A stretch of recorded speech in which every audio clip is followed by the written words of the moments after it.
Greetings, folks. This is a teaser of Sabrina's presentation. But what I'm going to do first is go over to this mode where Jonathan will give us a statement about sort of how this, the genesis of this event in terms of what he saw. Yeah. So a few months ago now, there was a video posted somewhere on YouTube. I can't remember the name of the video or what it was, but it said that learning styles aren't real, and that got me down a bit of a rabbit hole of just Google pages and stuff. I didn't watch the video, but I scrolled through the comments, and I got the impression that they were kind of throwing out the baby with the bathwater and overstating their case, as they were saying studies didn't technically disprove the existence of learning styles so much as it questioned their utility. And that led me to some other ones that sounded, they were saying it was a neuromyth. They were saying that learning styles aren't real, but then when they went into detail, it sounded more like they were being kind of pedantic by saying that, because it was like they'd say things like learning styles aren't real, but styles of learning are real, and they're not the same thing, and things like that. So it's like very technical terms. For technical reasons, these things don't exist, sort of thing. So that's where it gets kind of tricky. And that I mentioned that somewhere, and never mentioned it directly to Sabrina, but I think I mentioned it to Ben. Mm-hmm. Ben passed it on to Sabrina, and then Sabrina apparently knew a lot about this, and has things to say about it. Yeah. I want you many things to say about it. And it might have come up with, because I was banging on about clubs in the Model V videos, and Sabrina showed me some literature where she thought that these styles sort of related to clubs. And then recently I saw Dario Nardi posting something about SF. I've just been lovingly declined by Tamsi to join this event, which is a pity. I love her. She's so cool. Yeah. So what I'm going to do, so there's a lot of clubs. So I'm going to go over to Sabrina, rather than like giving my half-baked, I cleaned it up, my half-baked version of what I think Sabrina's going to talk about. I'm just going to go over to her slides where she can give her presentation. Okay, and please definitely interject. I tend to lean toward the educational jargon, but I recognize through research and through participation in our conversations that there's a lot of overlap. And when Jonathan mentioned the having read about learning styles possibly not being real, it's one of those things that really gets me fired up, because I agree with him. It's often about the semantics that people get caught up in this. So thus we have a presentation, learning styles, are they myth or are they just simply misunderstood? Now, most people, when we think about learning styles, immediately go to the VARC, which is a series of skills, four of them. You have the visual, and that's students or people who say, I learned by seeing. Auditory, well, I have to hear it in order to learn it. Reading and writing, as in, okay, I take notes, I write it down, and that imprints it in my brain. And kinesthetic, meaning that I have to act it out. Research shows that when you use the VARC inventory, there are very little, if any, direct correlations to these as that inventory is written and success in the classroom. And part of that is that I think it's the verbiage. It's the verbiage of the inventory. Now, switch over to Kolb, and you'll see that there is significantly more research that has statistical validity. But then let's look at the verbiage here. And this was one of the things that, as we started talking about clubs, I started looking and I was like, wait a minute, thinking, feeling, concrete, abstract. Where have I heard those terms before? And yet, and these are the ones that actually, like I said, have more statistical significance. And then you say active experimentation, reflection, observation. Again, more specific. Now, ultimately, the difference between the two, or between what's significant and what's not significant, is the difference between these two words here: style versus strategy. A learning style is sort of an overarching pattern that you see over time. And a strategy is an action, very, very specific. Go ahead. I see Ben's face. Go ahead. It's just the word strategy. This is just a little pedantic thing, and it's subjective to me. In that when I think of strategy, I think of long range planning, like the NT is being properly strategic, right? Big range strategic thinking. Whereas this is something that's a little bit more short term, almost tactical. And we once had a semantic. We once had a thing with Kristen where we were going through, and I was like, "Oh, I don't like the word strategic here." But I think what Kristen said and you said is that, but this is what they use in the classroom. That's they exactly use the word right. strategy. They use the word strategy, and that's where I see a lot of the miscommunication and the misunderstanding between type and education. When folks who have used type say this would be great to apply, you have folks in education saying, "Oh, no, no, no, no, no," or some folks in education say, "No, no," and I think it's just the verbiage. Again, learning styles. Again, when you look at it. Most teachers will tell you kids have a preference for learning. And there are articles out there that I actually pulled and reread for preparing for this, where they say we can't get rid of it. It's pervasive and educators are stuck to it. And I think a lot of that has to do with the fact that they observe these patterns and they recognize that there are some kids that when they see it, yes, they get it. But what is it that they're doing when they're seeing this, and how are they processing it visually?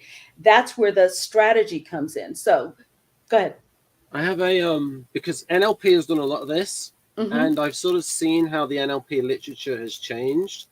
And also there's almost like the more intelligent, more careful NLP. And they have all this stuff about, and Dario is into this as well because he has an NLP background. And so they have a thing called the Representational Systems. And they will say that you can actually work out someone's primary representational system based on they call them predicates, like maybe hearing their language. Like, oh, I like the sound of that. That rings a bell. And all like that. And whereas maybe it's in their language. Now, sometimes it can be taken a bit far. But what it's about really is, it might be like someone who is cross-dominant, where they use the left hand for one thing and the right hand for something else. It might be like, for one thing, someone might be a visual learner. For something else, they might be auditory. Right. And as Dario once said, I think he said that maths is taught in an auditory way in France. And so and he gave examples of how maths is taught differently in different countries. And so the style of learning or it might be something like huge classroom, someone at the back, they can hardly see what's going on, or they need glasses. They become more auditory. Right, as a result of not, it's sort of compensating for it. Well, and and as you were saying, there's certain things have to be learned a certain way. In education, they call that the structure of the discipline. If you wanted to go out and learn how to drive a car, you could play video games and do simulations, but you're not going to have that full experience till you get into that car, a real car yourself, and you put your foot on the gas pedal and you feel the movement and the momentum as you're driving.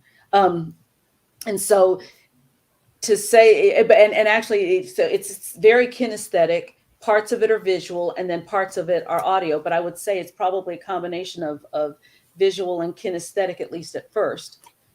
what I would say from a type point of view, I would say that your EPs, so ESTP, ESFP, ENFP, and ENTP are, I'm saying that for the audience, folks, Sabrina knows. And if you know, don't be offended. But they consider to be kinesthetic. Even if you see the actual things that say ENTP and especially ENFP do, it's like, as Jeff says, ENFPs are just like ESFPs, except they believe in stuff.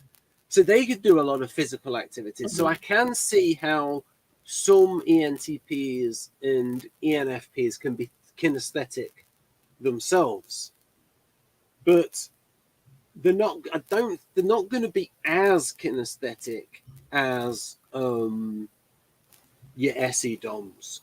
Right. And as Dario's written about that, where he wrote about they have a preference for tactile, hands-on learning. And you know that you've seen like the best way to get the attention of the artisan students, they have to see the relevance of what they're learning. Relevance, and if you can make it fun, definitely makes a big difference. And the crossover between ST stuff, which is like pragmatic and engineering, and then the SF stuff, which is going more into performance. And you've got that, Kersey would talk about that predisposition towards entertaining, so the arts versus the practical sort of like the STP students that are going to be. And I mean, what education, I know it's hard to teach those jobs because of the amount it would cost, but those are very well paid jobs. Those are jobs that can lead to somebody being a millionaire through starting their own plumbing business. Because, and I would say most millionaires in the United States and in Britain are probably someone who starts their own business, providing a service that is not in competition from abroad.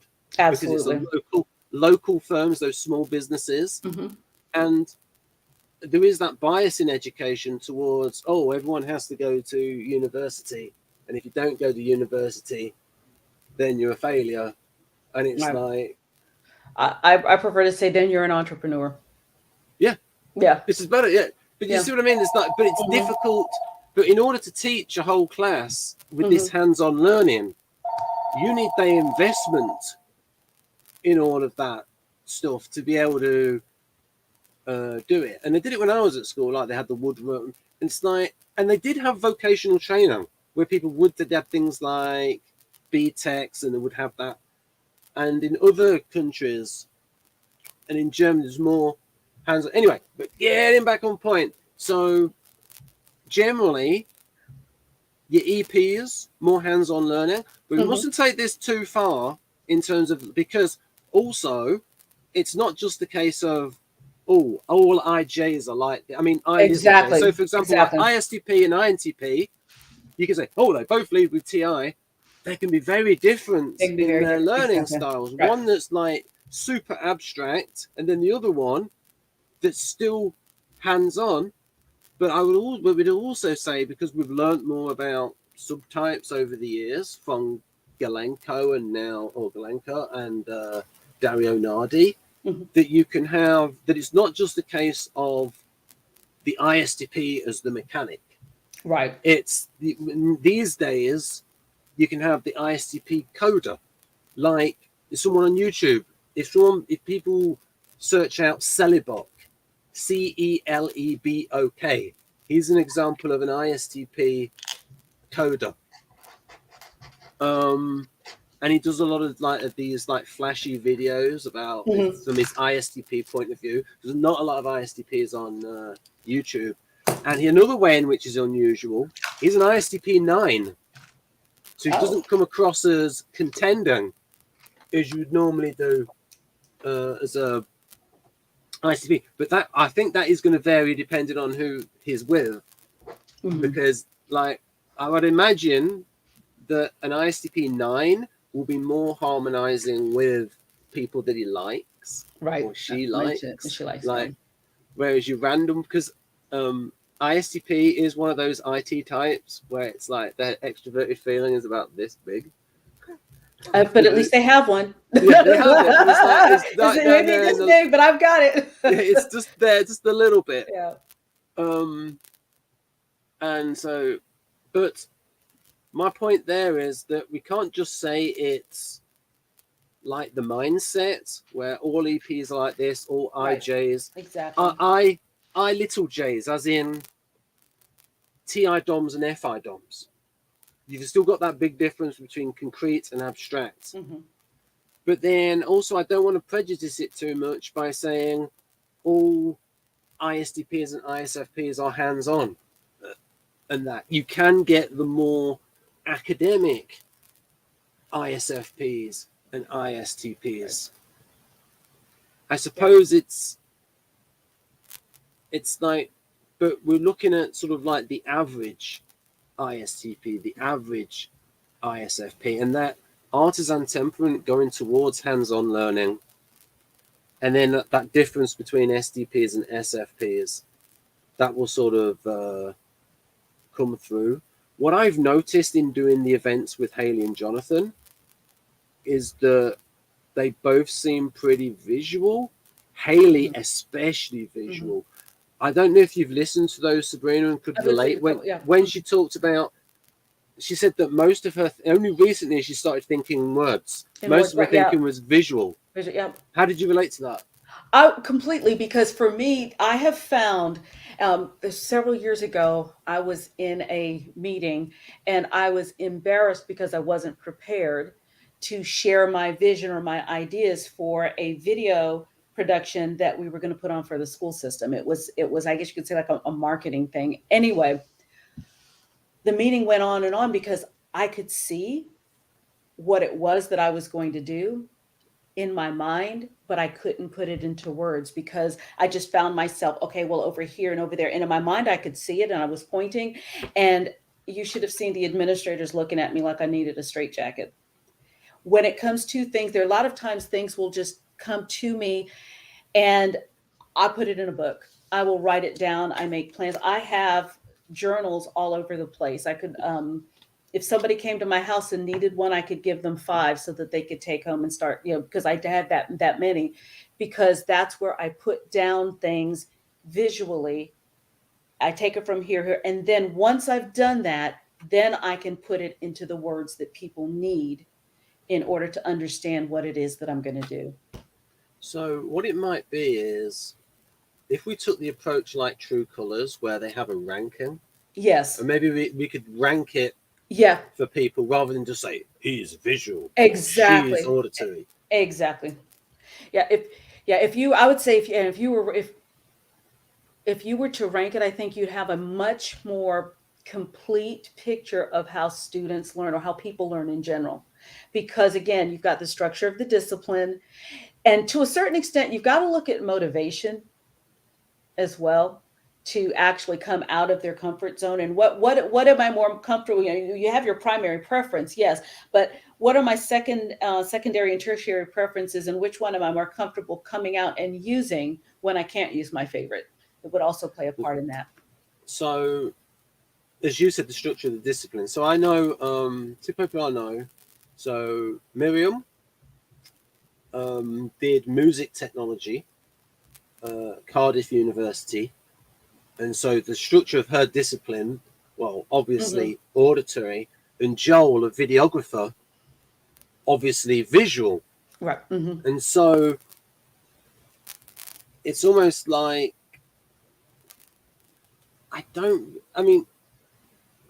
because people are going to be pretty flexible in that.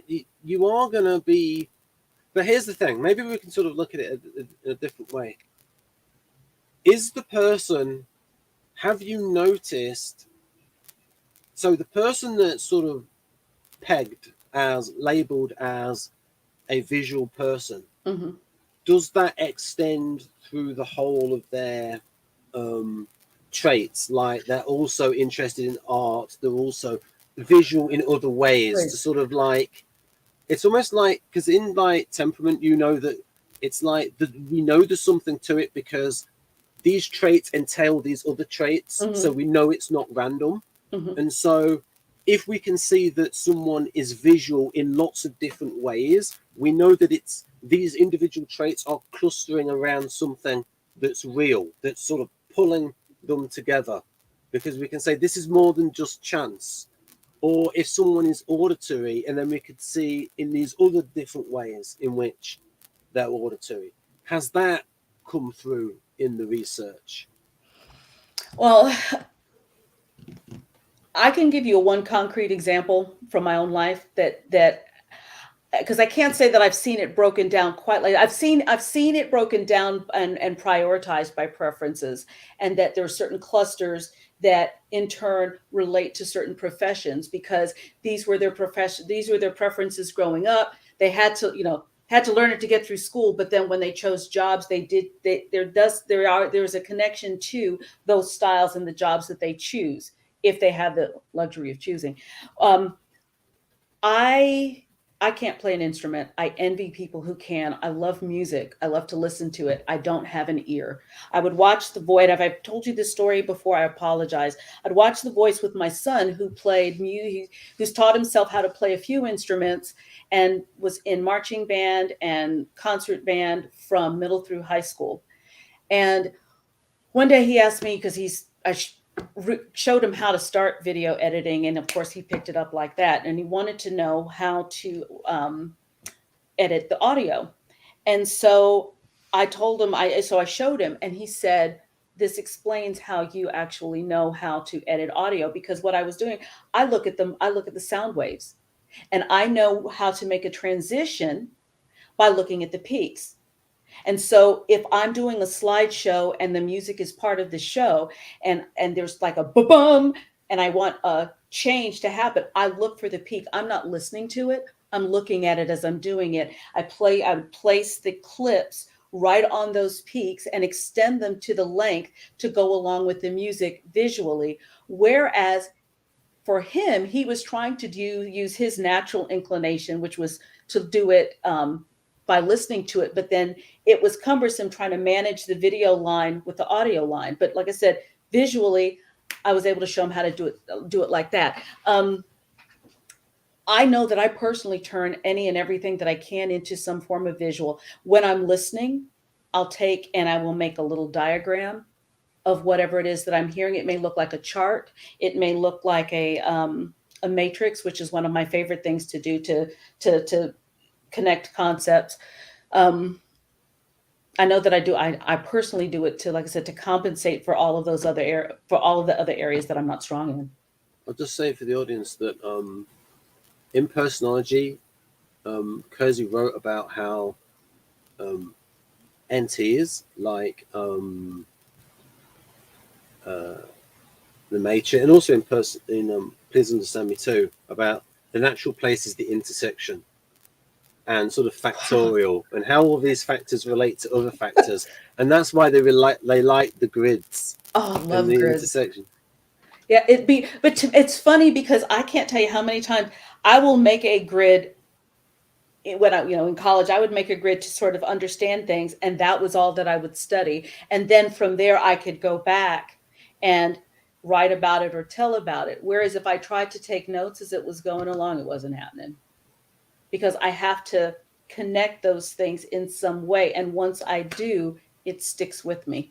So NLP has done this a lot, and NLP, because of who it was co-created by, Richard Bandler, it gets a little bit iffy. So they really took this VAK thing and the VACOG thing, the senses, and they almost took it to like the nth degree, where you could argue that it's reductio ad absurdum without them knowing it. So they would have a thing where someone is like learning how to do a particular action, and they would sort of write, and they have them in these NLP courses where they write down a code where it's like, oh, V, this, and they write in each step is like a different sort of like system. Oh, now he's doing V, now he's doing A, now he's doing K. And they thought it was like a computer program, and you could go through each of the steps of the method. Now, it worked for some things where they could maybe improve someone to be like a sniper, and it was trying to like carry people through each of those steps of an internal representations they call them. So NLP has done a lot You try to, yeah. of Well, this, and it's a little bit iffy. well, you know what? Let me share. One moment, I'll just say that I once asked Dario about this, and he said there is a statistical relationship between type and primary representational system. So basically, the VACOG things. Well, it's funny that you mentioned that, because I'm just going to go to the next slide, and there's two that I want to show you. That this one here, in our school system, we have been using the work of John Hattie, who took, and he has, and I'll show you on the next slide, over 250 individual strategies that they have measured, and for their impact on student performance. And they're categorized from negative, as in if this situation occurs, you can actually cause children to regress. You have low, medium, and high effects. Now, for a student sitting in the classroom with an average teacher who doesn't do anything fabulous, but just, goes through the curriculum, following the scope and sequence, in general, they will have at the very least a 0.4 effect size, as in they'll have some impact, they will have some expected growth from there. Children will learn from even poor teachers. Yes. Say that seems to suit the Guardian students, so like half of them. There you go. Exactly. Now, when you now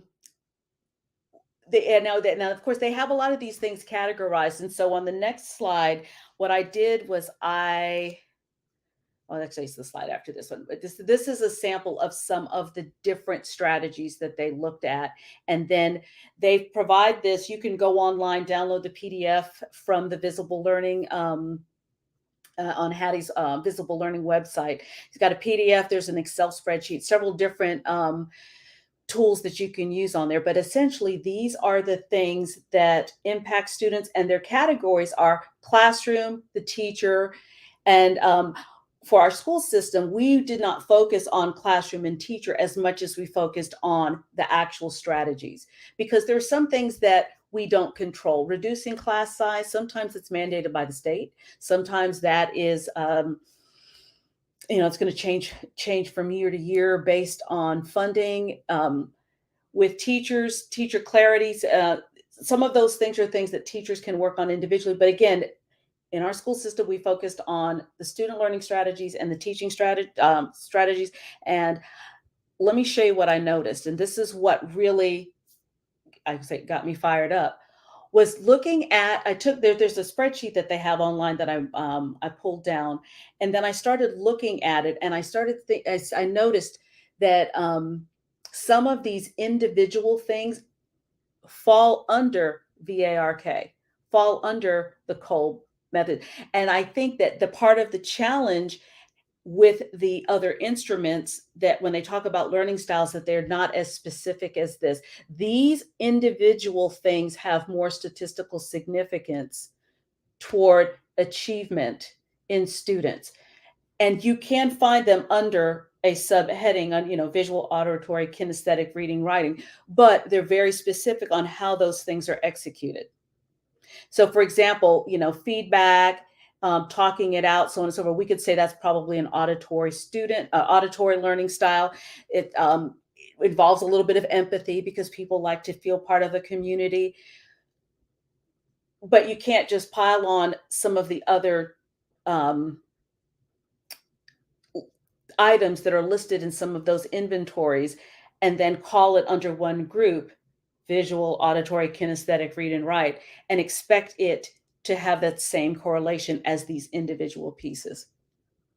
And so this to me is, the next step for somebody who's really, really, really not much more knowledgeable about type than I am, to actually go in and piece those individually. And then they'll be able to, I think, develop something that is a little bit more specific, that correlates to type, correlates to success in school, and gives the statistical significance, that quantitative data that people like. Qualitatively, good teachers do what they're supposed to do. and they take the time to learn, students, and they do a lot of these things, and they're not over analyzing it to the nth degree. But for those who need it like this, like I said, this to me is sort of the missing link. Jonathan, you were so quiet there. What do you think? No, sorry, I was busy looking at a bunch of articles. So let's chat. It's Now there's like 250 of these individual strategies that are listed, and in that in the spreadsheet that you can find online, and they're ranked, and you can actually sort them and filter them by the effect size, by the ranking, and then also by the overarching category, whether or not they're student specific, classroom specific, if they're teacher specific, or if they're an actual strategy that you want to employ. Sabrina, have you got an example of teaching a concept in various ways, in a visual way, in an auditory way, that you could sort of like an example where you could show it in action? If I get really, really simple, I think about how we teach children how to do the alphabet. When they're little, the first thing that we do visually oftentimes is point to the different letters individually so that they pull those together. There's an A, there's a B, there's a C. Ooh, how do we spell your name? Let's pull all of these ones that spell your name together.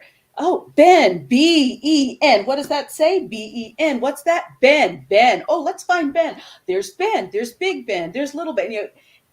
Let's sing the alphabet song. And while we're singing the alphabet song, let's make shapes like the letters. Let's learn, sign language. A, B, C, D, E, F, G. So that's one example that I think. And if you go to kindergarten, early childhood in general, if we could replicate that K-12 for students who really needed it, I think that in and of itself would improve education exponentially. But we really don't do that. We go from the more holistic approach to putting them in rows. And I think it's because with early childhood, you have the idealists, and once the guardians get them, it changes. That's probably But with the guardians, it's like whatever is orthodox to the guardian. That's it. Yeah. So if you could have a if the NFE approach became conventional, then that would be what the guardians would teach, because they would focus on the effectiveness. Well, the only thing that I will say though is that there's a lot of you have some very good traditional classroom teachers that are guardians, and for a lot of them, a lot of what they do has to do with maintaining order in the classroom and behavior management. And many of those teachers, once they get to the point where the kids understand the rules and the routines, they're significantly more willing to try some of the more creative types of things. But there is definitely a genuine fear that if we get caught up into this and then go off on tangents, how will this impact them at the end of the year if they're in a grade level that tests? Because they're measured by that test, and so are the students. Yeah, thinking about this, because NLP has a big focus on this, because the two people that co-created it are concrete types. ESTP Bandler, and he's like clear ESTP, and ISTP John Grinder, and you can see the bias towards the part of that is because of like the way they're selling it, so they're going to make it emphasize that. But and then also eye accessing cues have been studied as to what somebody is and there is some there. If you see people, it's like frequently when somebody recalls something visually, they'll look up to the left, and so you can see the eyes moving, but it's more a case of it being specific to each person. And so it's like tells of, oh, this is what this person tends to do when they're recording something or making something up. But then there was one person that did that, and when she was recalling something, her eyes went in the direction of someone who was mentally constructing it. Mm-hmm. And I wondered, and then she explained that she was constructing the memory rather than the memory coming back as a whole. Right. And I thought, oh, could that correlate to like an ENTJ with weak SI? But yeah, it's like you're kind of, because I always find myself doing like, was it this? Was it that? Was it this? You know. And so, how much? So with these learning styles, is it or strategies? Yeah, they're strategies. So are we going beyond the visual, auditory, reading, and kinesthetic, or are the other ones beyond? I would say that a lot of these match more of the Kolb, which if we go back to it, falls more under, your active experimentation, hands-on concrete experience. And because what's happening is they're doing something with it and they're thinking about it. right? It's a little bit more than simply looking at it. It's like, when I look at it, what is it that I actually do with it? I looked at it here and I made a diagram, and then from that diagram I labeled it, and then from that label I wrote a story. It's very specific. There's an action that follows up, and that's where saying something is simply visual, auditory, kinesthetic, or read write, I think where it fell short. And again, I think a lot of it has to do with the instruments.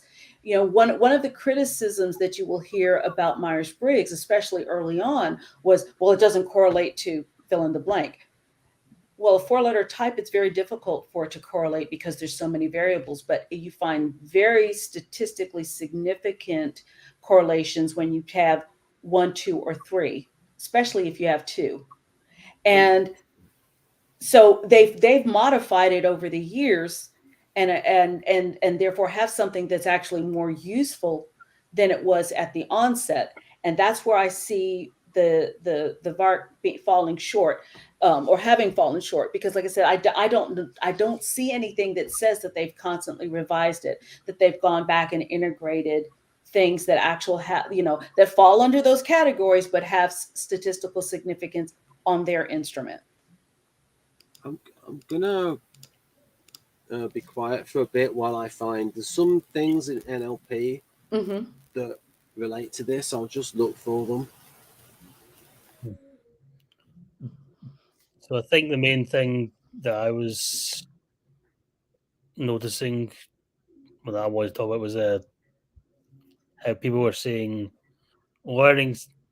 A lot of articles are saying learning styles do not exist. They've been debunked. They're neuromyth and stuff. Mm-hmm. They're not the same as learning preferences, or not the same as styles of learning. Mm-hmm. So on. And so basically, I'm just getting the impression that they're almost being reckless with their debunking. Mm-hmm. Like they're saying these things don't exist, and that's giving the impression to many people that I get this from the comments and comment section of that people don't even have individual preferences at all. People are basically the same,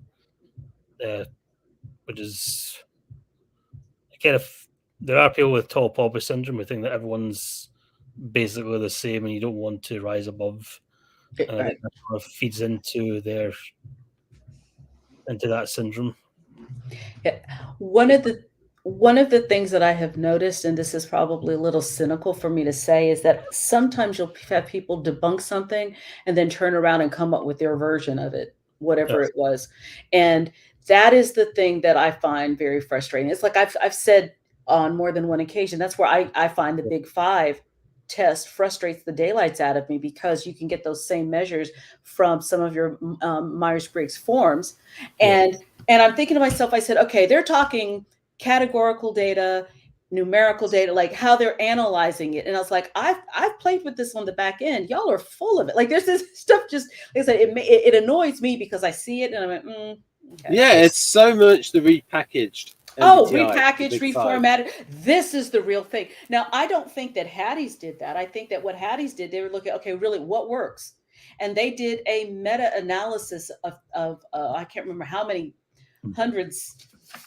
It was hundreds of thousands of studies that they went through, and saying, okay, this gets updated. This one here that I've got on here is from 2017, but I do believe there's one from 2019 as well. And they look and they see and they compare and they vet, because the ultimate goal is to help people have a toolbox, in a sense of, okay, if I want to be effective with students and I'm missing because of my own preferences, what are some of the things that I can do? And what are some of the things that I can point, directions that I can point the student in? Yes. So this is from the cartoon book of NLP. And this is one of the things that NLP has is it says that it has these things called the presuppositions of NLP. And what they say is, we're not saying these things are true. We're saying that these are useful ideas. And it's very STP.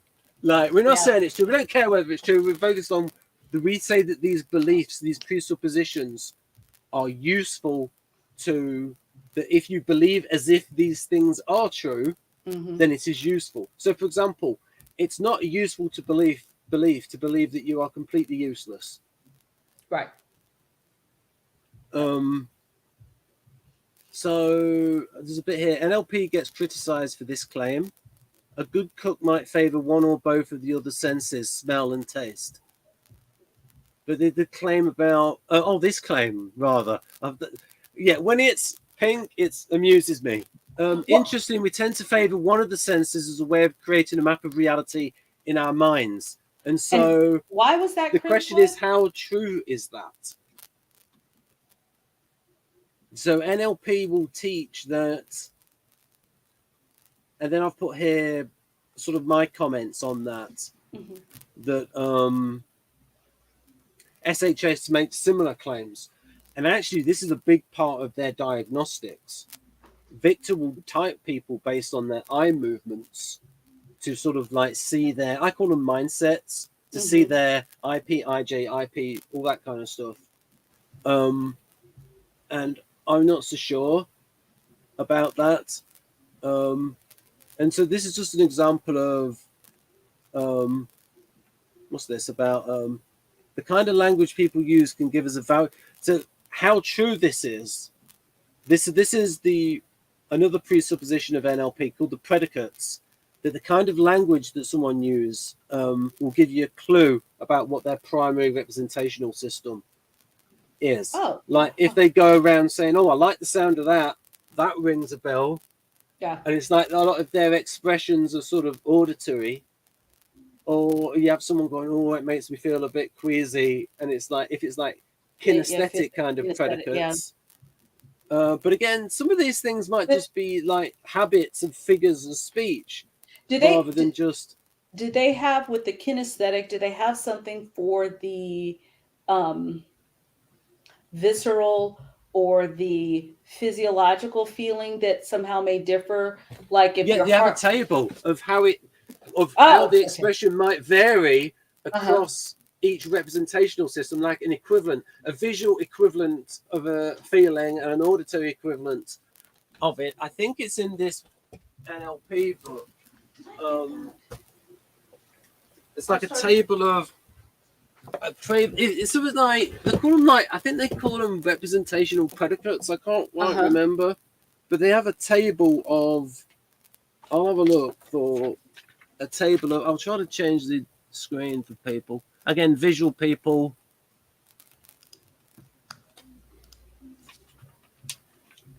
I mean, I'm pretty visual. I mean, I like the graphic novel form.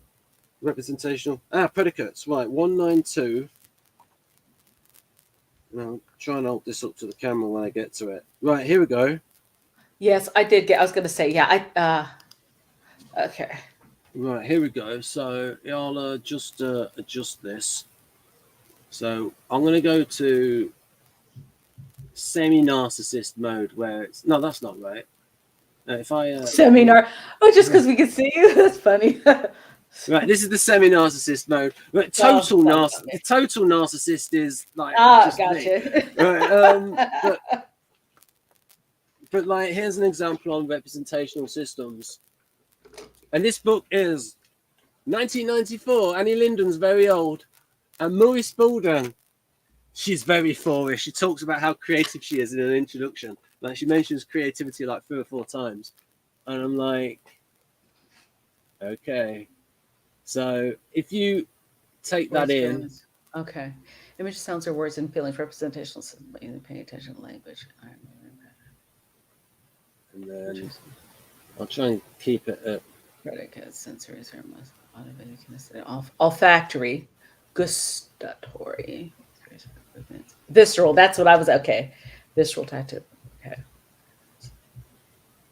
and meta emotional. That's where I was getting with that. I was like, yeah, because I with the emotional, is like, because you're feeling that, but that's so different from actually touching. Visual, sensory.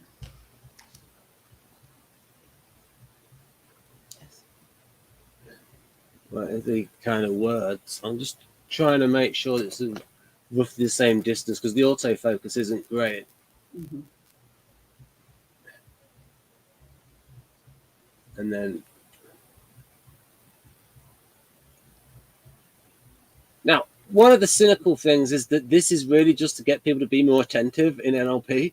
It's just to make people focus a bit more on because he admitted that in a masterclass where he said, "Oh, we do these exercises to make people more observant." Oh, okay. I don't recommend people using grope in their language. No.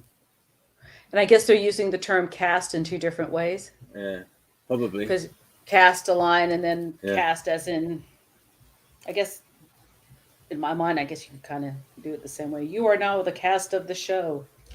I don't know. Oh, yeah, there's overlap between this in when I read Pat Patterson's book, he was talking about getting your language for lyrics, like visual, and he called it object writing exercises where like you're going towards the auditory quality, the visual qualities. And what I've noticed is, yes, kinesthetic will have a reaction in the audience. So there's a line in Chain Reaction, arms will cover you, lips will smother you. There is a link between the kinesthetic and the feeling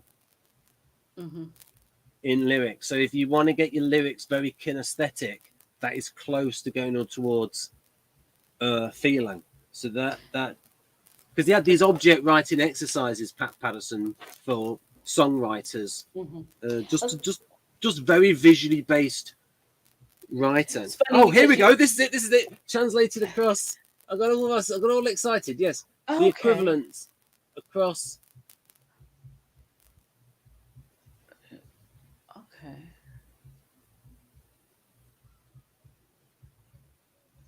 So there we go.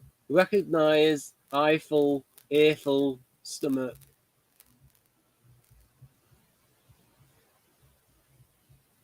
So these might be the more abstract ones. You know, under the unspecified. Mm-hmm. Yeah, like I was looking at the answer. Yeah. Conceive, recognize, remind me of. Makes you recall, demonstrate. But again, like this is one of these ideas in NLP that's like a little bit maybe. Oh, have I got another page on this? Yes, I've got another page. So the question is, do we actually come across these people who like will talk in like, I like the sound of that. Well, it's got me thinking because I was going to say that I'm trying to think if there's anybody that I know that talks like that right offhand. But then, of course, I started thinking about when you talk about songwriting, I'm thinking about my boy back here. And I was like, yeah, that's one of the things that he does. He paints the picture so beautifully. I don't know why. Oh, yes. Prince. Yes. So I don't know why it's got it here twice. Predicates translated across systems, and then it's got it bigger. I don't know, was it people for the hard of seeing? And then it's got a bit more. I'm going to see if there's another page. Right, yeah, and then you've got the I-axis in Q. What's asana? I don't know. I mean, like, even no, I've got the old question mark. Yeah, I There. was gonna I don't say. know. Yes. So this one, I've heard that the auditory digital is for those who are a bit more abstract, because I heard a different NLP recording. I think Chris Howard talking about that. He thinks the more abstract people will do this sort of auditory digital. Asana is a posture in yoga, in hatha yoga. And then this is the idea that, and again, this is something that's so. It might be one of these things of each particular person will have their patterns of what they do with their eyes. Yeah. Their eyes. You know what's funny? I have just stories that I love to 2 stories I love to tell about figuring out tells in people. When my brother was younger, whenever he was up to something, he has a dimple. It doesn't show, but it's his tell. It shows when he's thinking something, or like when we would play games and things like that. I always knew what cards he had because his dimple would show like that. There's nothing else on his face that gives away, because you would say he has a poker face, but the family knows that's yes. That's so because he doesn't. He's good, like really good, but it's like there was a concept in NLP called calibration, and I didn't like the explanation, and I was like, what are they trying to explain? And I was trying to work out, and years later I worked out what they actually meant, because I want their actual definition. I want the word that they've chosen for the concept to make sense. Yeah. And then I realized what the calibration is. And so, for example, when you see your brother and you could read him, what you've calibrated him in that. What the calibration is, you are reading his expression based off all of your experience of exactly him. Years. That's how you've calibrated him. Yeah. And because you know him so well, you'd actually read him better than the best body language expert ever. Exactly. But who's never experienced him. Exactly. And the thing is, like I said, he's good at playing cards. So I used to, because I don't have the patience to play cards all night, but he would play all night. When he'd come visit, him and my ex-husband would be all like, oh, I'm like, goodness gracious, guys. It was that competitiveness. But like I said, but like I said, as a kid, I always knew that his dimple was his tell. Yeah, so you could look out for that. Do the predicates come out in their language? But like I said, you definitely couldn't look at his eyes or because I mean, with that claim, the good thing about that claim is it's falsifiable. We can look at people's language and see if they actually do have these traits of most of the person's predicates going towards one representational system. Are they like visual? Are they auditory? Right. It is something that we can falsify. What we got there? It is amazing how these things, so many of these things have crossed paths. So many theories. These subjects, like, wait a minute, because you just go, oh wait, that's like this, that's like this, that's like. Yes, there's some truth to the expression. There's nothing new under the sun. Let's see. And then that is a funny word, fluffy. It's an amplifier.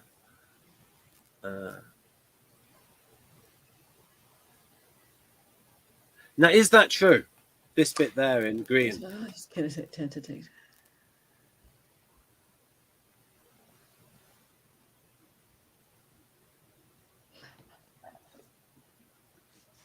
So they speed up. So the speed of here.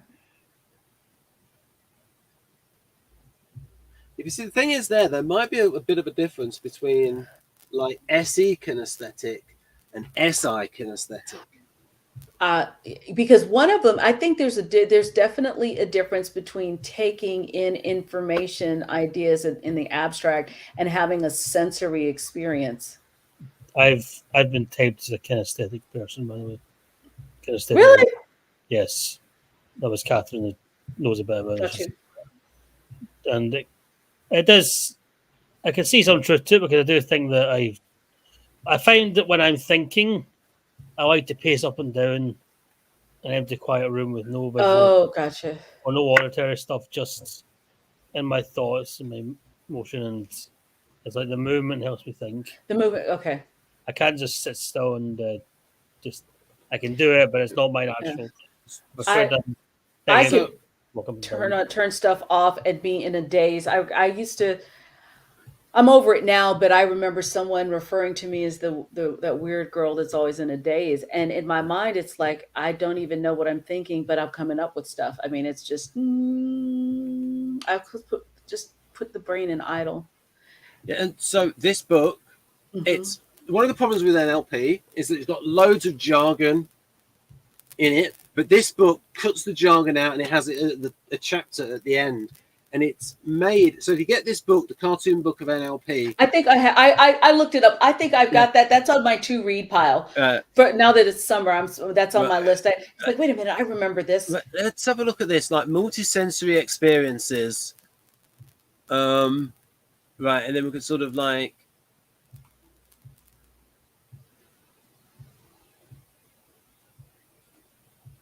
right, and then it's sort of like like multisensory experiences, and then I'll just leave it like that. Oh, a flaming whiskey sorbet served amid the perfume of a wood-paneled room with a roaring fire and a leather armchair.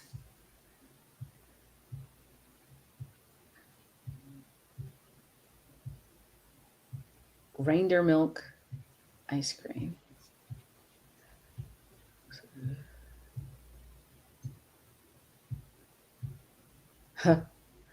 Freshly washed baby, that's sweet.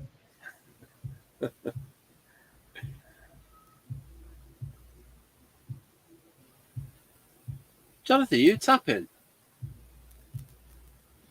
I'm muted. Oh. Is there a tapping in the background, Sabrina? Oh, I think I've got some neighbors that are playing something. Oh, right. Yeah, it's all right. On the weekends sometimes they'll play their best of the 80s stuff, so I'm cool with that. Okay. Let's see if there's anything else. Oh,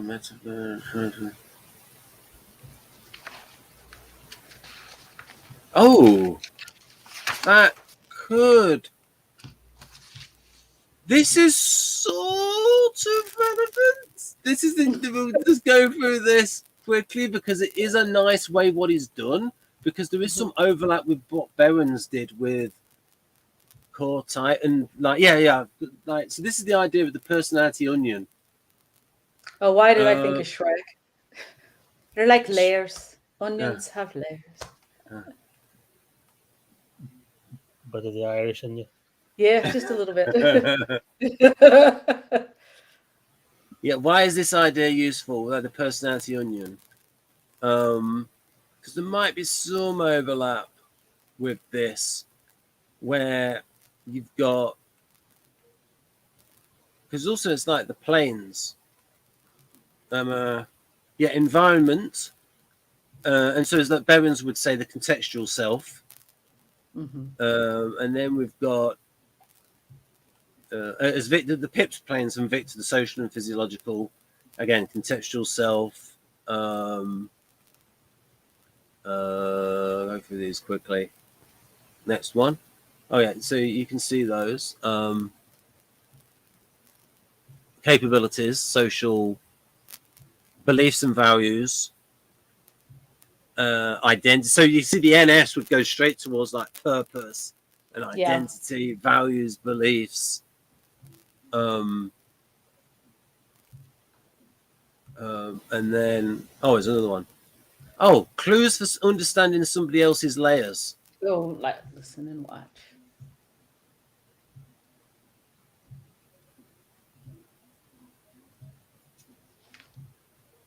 You see, certain people don't necessarily like these why questions. Idealists love them. But some other people, it's like some concrete types, it's just like it and they don't think about it. Yeah. You get that. You think too much about it. Just let it go. So basically I think I've shown what I can about visual. So if you have any more slides, I've Sabrina, got let's get through them. Yeah, well, I've got a little bit. I was going to say this was one that Dario shared with us that we could do, when going back again, looking at the VARC and the Kolb model. Again, you see several overlaps, although there's a little bit of difference in here. And again, if you look at these, and again, the much larger spreadsheet or much larger collection that they've got of styles, you'll see that, again, there's definitely something to it. In my impression, in my opinion, there's definitely something to it. And I think that what he has here is probably a little bit more user-friendly in terms of understanding the concept. But in education, this is always going to be, well, not always, this is most likely going to be how it would actually be applied. I would say in education, it could be applied in terms of testing out the sensory predicates, in that to see if someone is mostly using kind of phrases in their language that sounds auditory, or because, like I said, it might be one of these things where,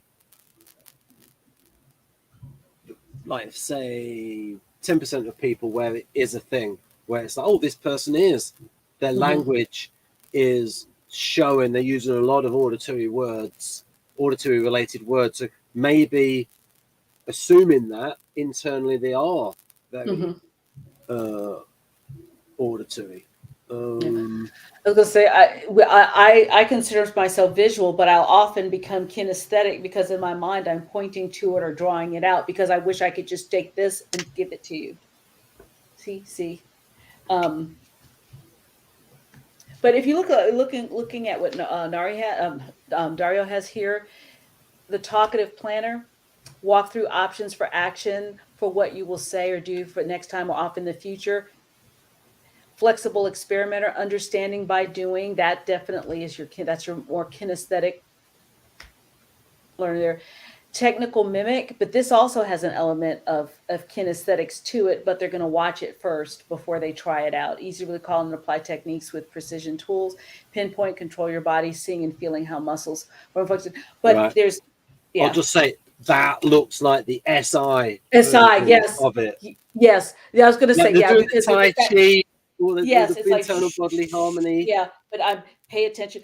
I remember trying to take yoga years ago, and some of the positions, and then they started saying things, and I was like, I was so waiting for all that to kick in, but I realized that there was just something that it wasn't happening for me. I admire people who could do it, but it's like, well, when you start talking, I like the innuendo in that, Sabrina. I was waiting for that to kick in. Well, I was waiting.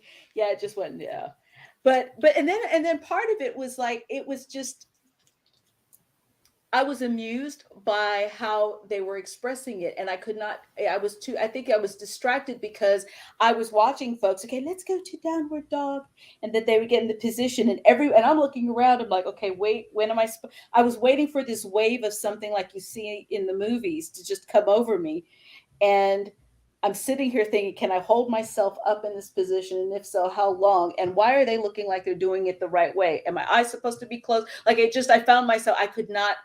Like I said, I envy people that could do that. But yeah, that's exactly what I envisioned. Now, doesn't he also do yoga? Yeah, I think he did a book on yoga. Yeah, yeah. I was going to say, yeah. It was like Jungian yoga or something. Yeah, that's cool. I'll read the book.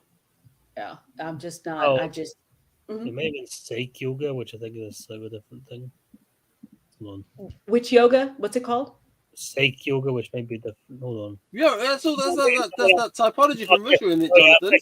I think it's something totally different. Ignore me. And then, okay, yeah, the intuitive composer learned from. Okay, go ahead. His book, Young on Yoga. Young on Yoga. Yeah. Did Jung also do yoga? He must have done some stuff on it. So, yeah, probably. I was going to say, I think because he traveled and he studied, but I didn't know whether or not he actually. Yeah, he went to India and then he got ill, and he didn't go back. Gotcha. There's an expression in England for it, deli belly. Oh, okay. Is that like Montezuma's Revenge over here? Maybe. It's like quite a few people have had that. Like England cricket teams have gone to Yeah. India and like they get food poisoning. But this is like back in the day. Yeah, but it's like, not like necessarily 30 and 40 years ago. From what I've been told, like what we call that Montezuma's Revenge, but when people leave here and they go to South America or Mexico, Yeah. they'll have it. But from what I understand, it really has more to do with gut bacteria that you're used to, and it's not necessarily a food poisoning. It's just that Yeah. your body's not used to the microbes or whatever Yeah. that are in the system. I'll just say for people that Indians, those people from the subcontinent, Mm-hmm. they have a much lower incidence of Alzheimer's because of the use of turmeric in their diet. in curry powder. And so I take turmeric Nice. with an additive in that, because I remember it was Imogen that told me that it increases the uptake of the turmeric into the brain. Oh, okay. So it's this one, and because it's got black pepper in it, Mm-hmm. the turmeric with organic black pepper helps the uptake, and there is a lower incidence of Alzheimer's in the subcontinent population. The diet. Yeah. So yeah, looking through so I do a lot of auditory stuff, and I even like talk to myself, and like I do a lot of like auditory, that quite verbal, but I'm also vision as well, like with all these like tables. Oh yeah, well I love your charts. I mean, and Thank you. I love your charts, and it's funny because did I bring it in here? Oh yeah, I have a couple of what I call my Ben books. Because let me give you the floor. See this the Ben book. One moment. So if I go to that one, there we go. The floor is yours. Yeah. I don't know. I think did you reprint out all of the Model Vs? Yes, the newer ones. Numbers? Because I'd had them. I never had the original ones in, and then I went back and when you sent the next group, I printed those out. And so, just for the 5 viewers at the moment, what do you think of that change in Model V? With the sort of my reasoning behind it, like say for example, in your case, would SI be stronger in you than SE? Wait. Yeah. Oh, me? Yeah, you, Sabrina. Yes. Oh.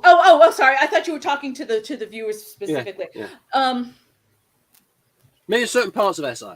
SI. Well, would SI be stronger?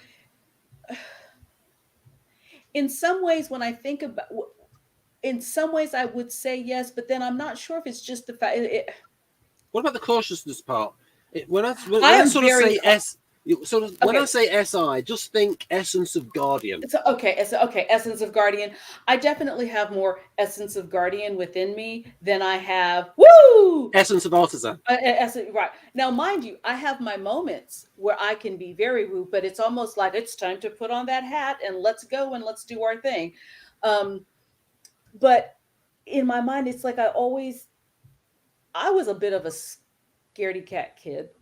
My brother thought he was Superman. My mother had to tell people not to leave their ladders up because he literally would climb to the top with a towel around his neck. Shazam, he was going to fly. For me, I always was thinking several steps ahead. And so I definitely have a very strong sense of self-preservation.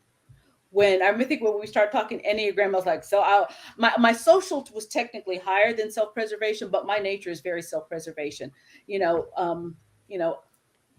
was a short kid, short adult too, but always thinking and anticipating. But again, like I said, when I read the explanation in Dario's learning style, that's there. I'm not quite like that. I do think a lot of SI and NI DOMs are primarily visual. Mm-hmm. I do. I can see that as a trend. What about you, SI. Jonathan? Have you that? So, if, like I said, if we define SI as like that guardian part of you versus that artisan part of you, what do you do more of? Sort of natural inclination. I definitely do more guardianish things than artisan things. I do have certain health issues, and that's kind of probably affected things. Like if I didn't have these, I'd probably a bit more artisan. I'd probably still overall SI than SC, but certainly there's a factor. I do consider, of course, my Enneagram. So type 1, social 1, obviously is a lot of my guardian anyway. So I don't know if other INFJs would be different. I do think, though, that most INFJs would be more... They'll be SI in some way or another. Like, even if they're not, like, traditional sort of people, they'll still be, like, a sort of laid-back thing or a sort of... It's more like... So when I say SI, I really do mean like all the parts of it, like the guardian parts of it, rather than like just say, like it's like the whole, because it's like I see 3 or 4 different things that are part of SI. So it's like essence of guardian.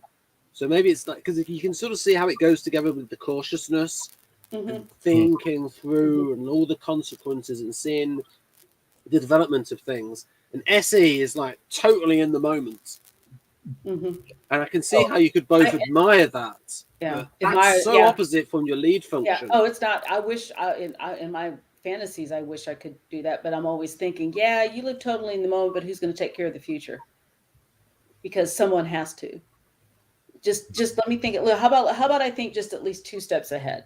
Okay, I'm in the moment, but I'm really like 3 minutes ahead. Is that okay? Like, I have always been criticized for not being in the moment. And I'm at a point in my life where it's like, oh, whatever. But what I'll say is that when it's really good, and when it's the kind of in the moment where the person is totally situationally aware, and then what that person does is very much adapted towards the moment, then the future can sort of take care of itself because they're continually adapting to the moment and training up and all of this experience of adaptation in the past. Like say, if you've got like 20 years of experience of adaptation and you're used to just reacting like that on a tactical level, you can get pretty good at it rather than say a different kind of SE, which is more maybe ego driven and assertive and not adapting to the environment. So when I do my sub-functions of SE, I'll like have this sort of like harmonizing sub-function of SE, which is really adapting to the situation and situational awareness. And of course, if you've got the situational awareness, you can see how the situation is changing moment to moment. That just thinking like that gives me anxiety. No, you're laughing. I have to plan. The greatest invention for me was Google Maps, because now I can plan and look, and then Waze is an app that can tell me miles ahead of time that it's time for me to get off because there's going to be there's a car on the side of the road. I consider myself to be adaptable to people and circumstances within an educational context. And I've moved and lived in several different places, but there's still a part of me when it comes to the actual physicality of things and the thought of having to constantly change. Yeah, so, that if I don't have... Yeah, sorry. There's a bit that... So, Jonathan, you've watched some Dario things. Like recently, has talked about the differences just between the extroverts and introverts in the brain. So, could you say a bit about that? Because I've not watched all of that Joyce Meng video with Dario. Well, heard it in other places as well. Basically, extroverts tend to have more activity towards the front of the brain, whereas introverts tend to have more towards the back. So the back is where the visual cortex is, the occipital, and that's to do with obviously seeing and sight. If you think of like the eyes are here, but the eye stems go all the way to the back. Okay. So that makes sense. Whereas the front of the brain, where the extroverts generally prefer, there's more decision making and action oriented stuff there. So that translates to introverts in general prefer to look before they weep, prefer to watch then do, whereas extroverts tend to do then think about what they've done. And also there's the FP1 and FP2 where that's like that's not a real brain region per se. That's like the brain region on the EEG on the EEG, yeah. On the thing that he uses, or that particular one. I think he uses a more advanced one now that's got more nodes, more subtle. And beneath the, so the upper part of the brain is called the outer part of the brain is called the neocortex, and it's got different regions. But beneath those regions, there's all this neural wiring and complex connectivity. So it's difficult to say that a particular region correlates to a particular thing or does a particular job. Yeah, I think I remember Dario puts it as a particular region aids in. Yeah. I think the way I would put it is if you think of like what part of your body is responsible for punching, you might think, okay, it's the fist, but if you thought about it some more, you might realize, well, there's the fist, but there's also the arm and the elbow and stuff and the shoulder, and even the body that has to extend. And then if you're actually using planting the feet, the whole body. And then, what about the decision to even hit somebody? Is that exactly that would come from the brain? So really, yes, you need the fist to punch, and the fist is like the clear main part of it, but everything all works together in harmony to make it happen, and it's the same for things in the brain as well. Sometimes, maybe not everything, but that's the kind of subtle thing you're looking at. There's a bit of it. I mean, it's not like almost like regionality, like a lot of the cognitive psychology. It's not like all the cognitive psychology people are against regionality. There are those that, and what I want to do is I want to send Dario's stuff to those people that actually have good things to say about regionality to see if they like his stuff. Because I think I could show these people sort of like the stuff that's in the public arena. Now, so as why I say his earlier stuff focused more on regionality, but nowadays he's more into the neural stuff. So I'll just say that had the criticism. Oh, that's just phrenology. When it had the 19th century had these bits of the brain like this is for this and that is for that. Then, I'll just say that Dario has mainly for the irrational functions, the sort of like whole brain states. And it's more for the judging functions whether you have this localization. Yeah, it's like NI and NE are both using the whole brain. Well, you know what? Though that explains a lot. In different ways. Like with NI, they're using the whole brain all the time, whereas NE is like flashing on. That explains a lot there. But you know what's funny about that is I remember years ago sitting in a meeting and they had arranged this. They had 3 of us sitting on one side, 3 of us sitting on the other side. And the person leading the meeting said something to the effect, okay, left brain people, I want you to do this, and right brain people, I want you to do that. And me and another fella both spoke up at the same time and said, we're whole brained. I mean, it was in unison. He was ENTJ, I'm INTJ. It was the funniest thing. And we talked about it afterwards because he asked me, because he said to me, you're not ENTJ, are you? I was like, no, I said, I'm INTJ. And he said, that explains it. He says, made a comment, well, we know how to use everything. And I was like, yeah, we do. Well, the thing with the ENTJs and ESTJs, extrovert thinkers, waiting with extroverted thinking, they're mostly, according to Dario, they're using these regions here and this one here especially. So this is the decision making stuff. And over here is like memorization. So they would be, their inclination is to learn something and memorize it and then work out how to apply it and produce it. But they're using that, but the rest of the brain almost entirely shuts off. So in a way, he's wrong. He's not using the whole brain. He's using he's using almost nothing. That is very energy efficient. that's what makes them very hardworking on the outside Hardworking. because they're not. Do you know if Dario's work ever incorporated anything about connections that are made as a result of learning, and or you mentioned Alzheimer's, people that might have had damage in the brain later in life or have the plaques that Oh, if you see the video, we did an SI video. SI video. I did a series of SI videos with Victor Golenka, and in one of them, Dario shows lots of different brains of different kinds of SI types, guardians, and he basically says that the guardians show the biggest effect of her career on their brain. Yeah, and it really affects the wiring.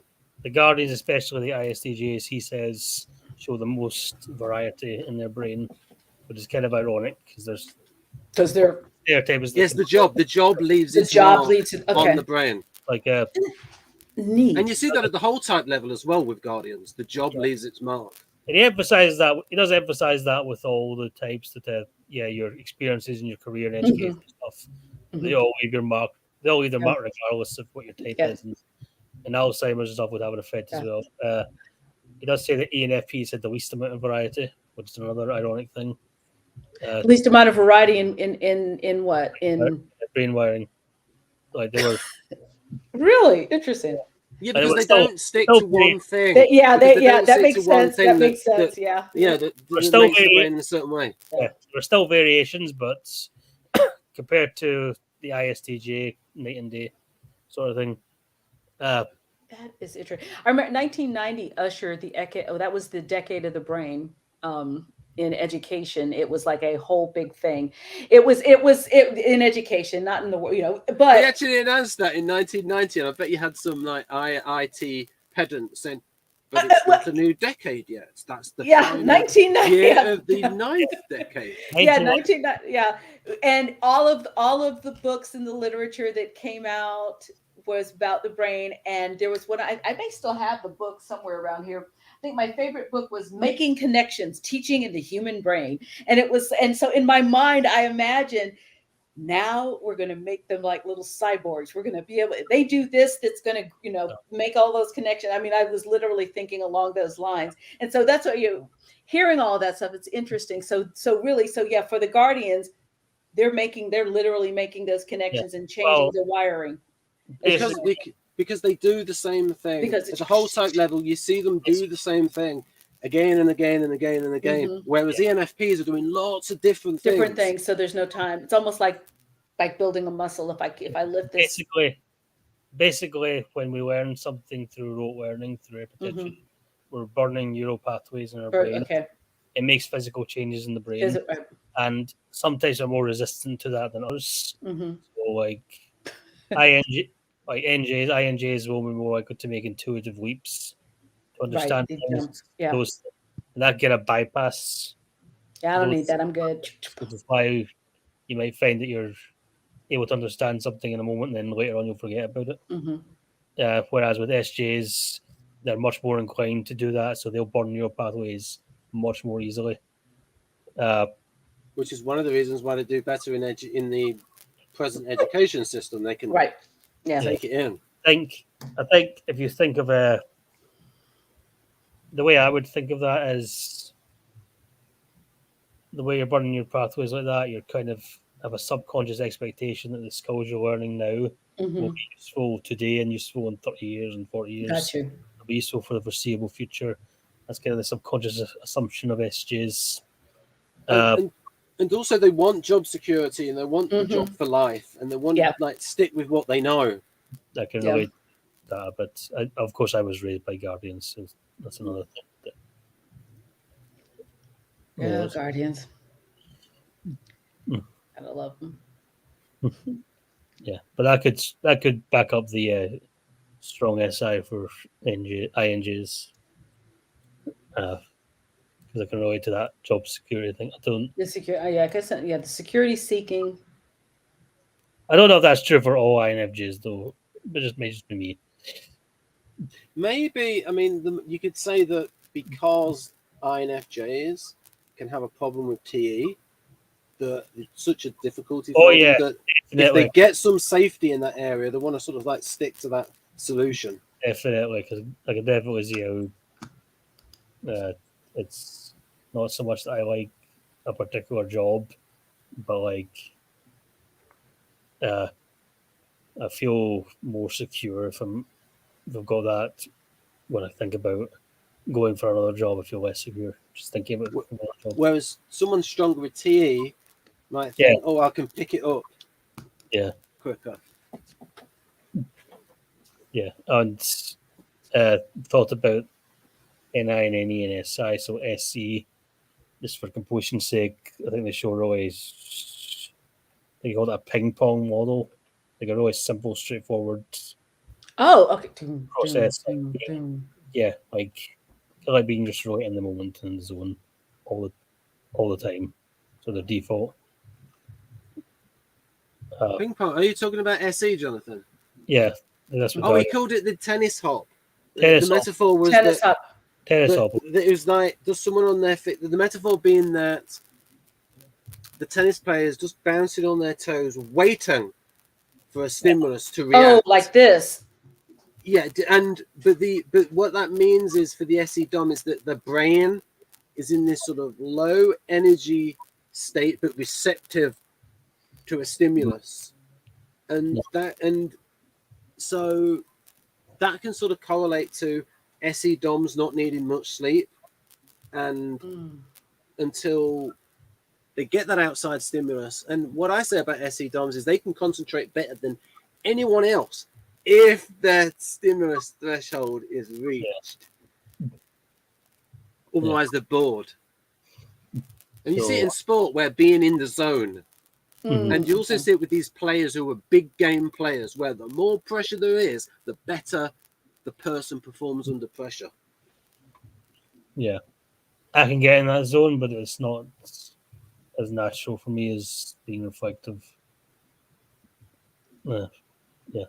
So with introverted thinking, they show more activity right about here, which is the parietal lobe, I believe.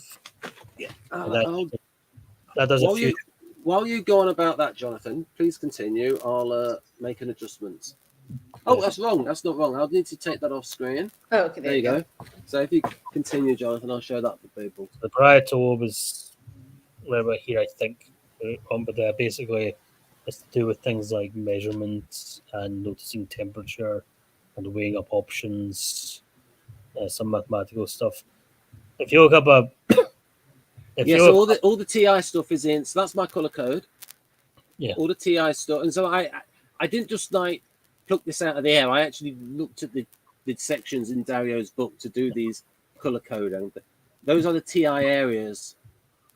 Yeah, I think he says that it does a few different things, and each of the TP types, they seem to prefer one of those different things.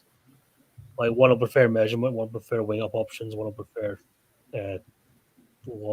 mathematical kind of calculations, like gambling sort of thing. And that another thing I've noticed is that if you look up a brain map on the internet or anywhere else, they'll say that logic is here, which is the left prefrontal lobe, which is where Darrow says the notice errors, the judging types will be. Yeah, more FP1. Yeah, especially the extroverted thinking types. So it's that would go back to how you can't really say that logic is in anything is in any one particular region. Okay. Because there's definitely logic here, but of course, if you're thinking about weighing up options and measurements and stuff, of course, some kind of logic would have to be there. And is there something to a process or something that happens when a part of the brain is not engaged at all? If the brain is not engaged at all, that can mean two things. It can mean either that you're not using that part of the brain, or you're using it extremely well. You're using it so well that it's effortless. Yes. That's okay. All right. I remember that. There's a video that Dario did called "The Brain at Midlife," where he he said that it was almost like, I think he was looking at the ESTP, someone with the ESTP preferences, and it was someone like, say, in their 50s, And the areas of the brain of their neocortices that were associated with SE and TI had become so efficient in their wiring that the EEG activity was low, and we could say that that correlates to the mental effort. And so there was so little mental effort required, but there was more activity in those areas of the brain correlated to FE and NI. So from first glance, it would look like this person had the brain activity of INFJ, but it was just measuring where the effort was going in. Yeah, right. Another thing in his maps I noticed is that according to him, all the rational functions, like the thinkers and feelers, the dominant thinkers and dominant feelers, they show more activity, show preference on the left prefrontal lobe, whereas the intuitive and sensory dominants, they show more on the right prefrontal lobe. So the left one's more to do with, it does like a dozen different things, but one thing is decision making, and the right also does like a dozen different things, but one is taking in information, Perception. open-mindedness. So I think also the people that have the irrational preferences, the SC, the sensory and intuitive preferences, they've got a moderate preference for the right side, but some of the rational preferers, whatever, they showed a stronger bias in that. So, like, if you're an INJ or an ESP or whatever, then you'll show, or an IJ or an EP, you'll show moderate preference for this. If you're like an EJ or an IP, you might show really strong preference for that one. And apparently, another thing I've read separately from that is that people who do this are happier in general. So that's because they're blocking out information that doesn't match their worldview or contradicts their decision making. Whereas we're kind of condemned to always think them. This might interest you, Sabrina, where he's sort of correlated those areas of the brain shown here. In what I'll do is I'll try to show them those two side by side. I need to use a different viewer. Open with GwenView, because then I can put the two. What I should have done is put them side by side and then screenshotted it. I'm just gonna do that and that, and I'm gonna change the program I'm showing. So this correlates various skills. If I click that, will it go right? Okay, there we go. I might be able to zoom this in a little bit, but it might go a bit funky. Right, and then double. Can you see that? So particular activities there that you could relate. I mean, you could look through those and say, oh, I can see how that's used in the classroom by a student in a particular situation. I think to clarify, I think it's the ETJs that have the strongest preference for the less stuff, whereas like the INPs, for example, they'll be a bit more moderate. That closer to 60-40 sort of thing.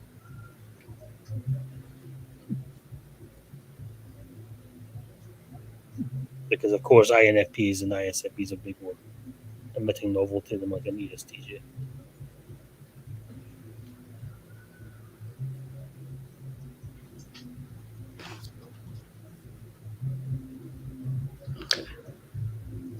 Yeah, that's very strong. Region F8 in INFP. And very weak in ESTP. So the brain activity of ESTP and INFP, Dario's ESTP and INFP is opposite. So I'll say, take that, socionics people. because that shows you that he's got the types the right way around. Mm-hmm.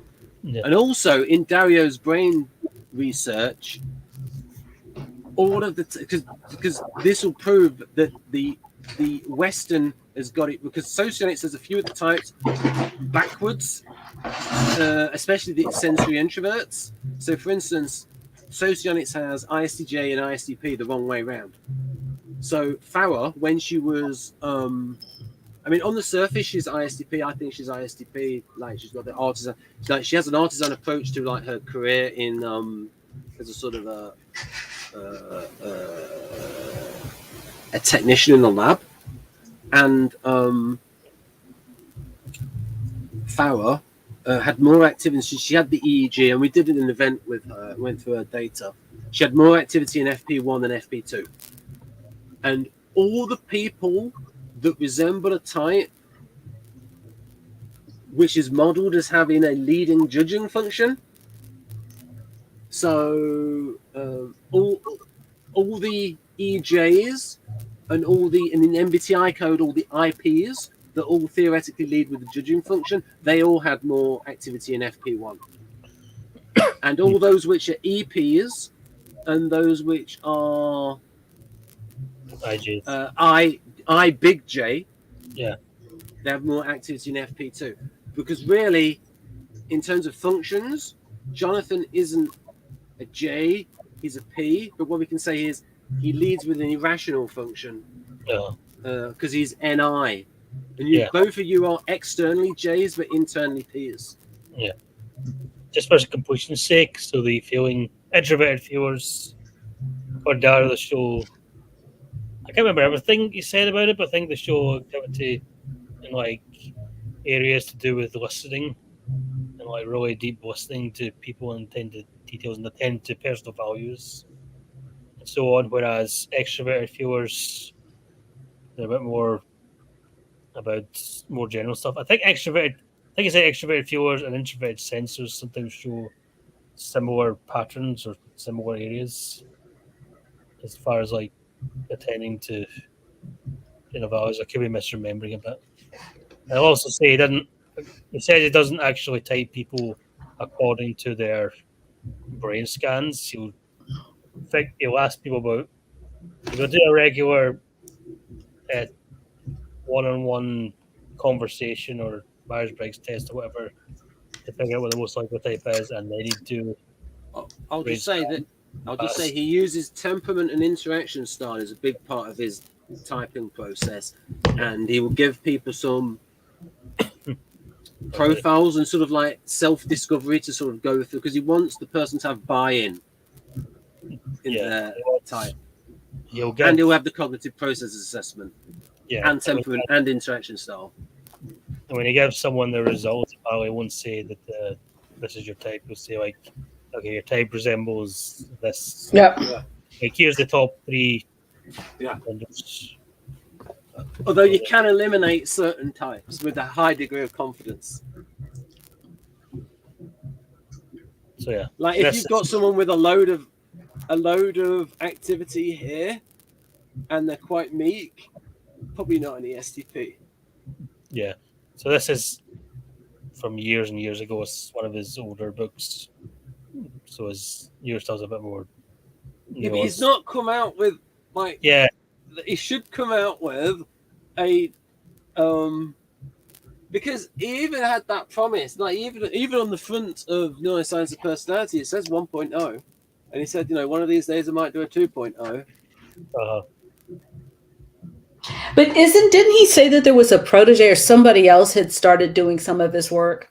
Amanda did some. I had her in an event to make a point to those socionics people and say, "Oh, Dario's making it all up." It is easier to do it for real than to make it all up. Oh yeah, because absolutely. at the time when he did this, he didn't know about socionics, and so there were certain things that I noticed with the way it played out, which was consistent with like the idea of the weakest function and stuff like that. It's easier to do it for real than to fake it. Well, and the thing about it is, if he'd have done it and it didn't show promise, he could have said, "Hey, I tried it," and then gone on to something else. But when he saw the pattern there, then of course and allows somebody else or encourages other people to do the same thing. That's, to me, should tell you that there was something there. It's just that you do need a second or a third person in order to convince those that need that data. Yeah. I mean, Yeah. Victor believes in it, but there are socionics people there who will discredit it. And because Well, it's and like people talking their book, or people which are invested Mhm. in a typology, and their standing is through their, like, there's a certain person by the name of Jack who's like invested in socionics emotionally and will discredit other typologies. Well, emotionally and financially. and I was gonna say, I would but, say, you know, like, his standing is in it, where, like, because like if he actually did a video where he said that what Dario Nardi was doing was pseudoscience. But he himself will say, "Oh, socionics doesn't need to be empirically tested because it's metaphysical in its definitions." He was on his page somewhere recently on Facebook saying he wants people to get involved in Wikipedia and edit it because people keep saying on Wikipedia that sociology is a pseudoscience. Russian Academy of Sciences listed socionics as a pseudoscience. And I think it's the part of socionics which is all the stuff with the information elements and how they're defined, and then they use this sort of, like, they dress it up to look like physics, and it's sort of all metaphor, and it's a problem because there's lots of useful ideas in socionics, and Jonathan and I have both learned a lot from socionics and sort of adapted it. And I think both of mine and Jonathan's type images are very similar, and I would say that our type images really, it goes back to Kersey. And also Dario has had a big influence from Linda Behrens, and people in the psych community know that she was basically repackaging Kersey's work and combining it with functions. Yeah. Well, and I from what I gathered, just been on that Kersey just didn't find a use for them for what he was doing, but I don't know that he completely dismissed them as much as you know what, I don't need that to do what I'm doing with these students. A lot of times people will do things a la carte instead of taking a whole. Yeah. What it was with Kersey is his background was in a particular kind of psychology, Gestalt, which really was anti-elementalism, because I think Gestalt was a reaction against Freud, and also, like, Kersey was very philosophically literate, Kersey, and he had a lot of these sort of backgrounds of looking things at wholes, like in Gregory Bateson and systems theory, and he was going down. And also, it might have been like that INTP thing of, like, I'm going to pitch my corner and stand up for systems theory and not go with these functions. And he didn't like the way. I just think it's a crying shame that he never read Vanderhoop. Like Vanderhoop's, he might have been more amenable to Vanderhoop in the way, his approach to it, especially when, like, the way Vanderhoop described sensing as instinct. And it's like, well, you could, like, it's not that far. You could say like an artisan instinct and a guardian instinct. So, and even Dario, like, he calls his SI chapter in the Magic Diamond cautious protecting. Or is there something like magic for cautious protectors? Okay, so he's saying that SI DOMs are cautious protectors. So that's your instinct. That's your guardian instinct. And in Vanderhoop's description of the SI DOM, he talks about the conservative farmer doing things the same old way. It is so guardian. And so there we go. So there's a few here on where he goes to particular skills. There's one, so people should get the book where there's some of his findings on functions. I need to zoom this in a little bit better because it's a different viewer. What I'll try and do is close that one and go to the other one. because with the other one, I can use the scroll wheel and go in and out a lot easier. And I've not got that facility on the Gwenview, but I do have it on the image viewer, where I can just sort of go like this. So he said that again, these are the sort of like the findings of what he sort of said on the functions.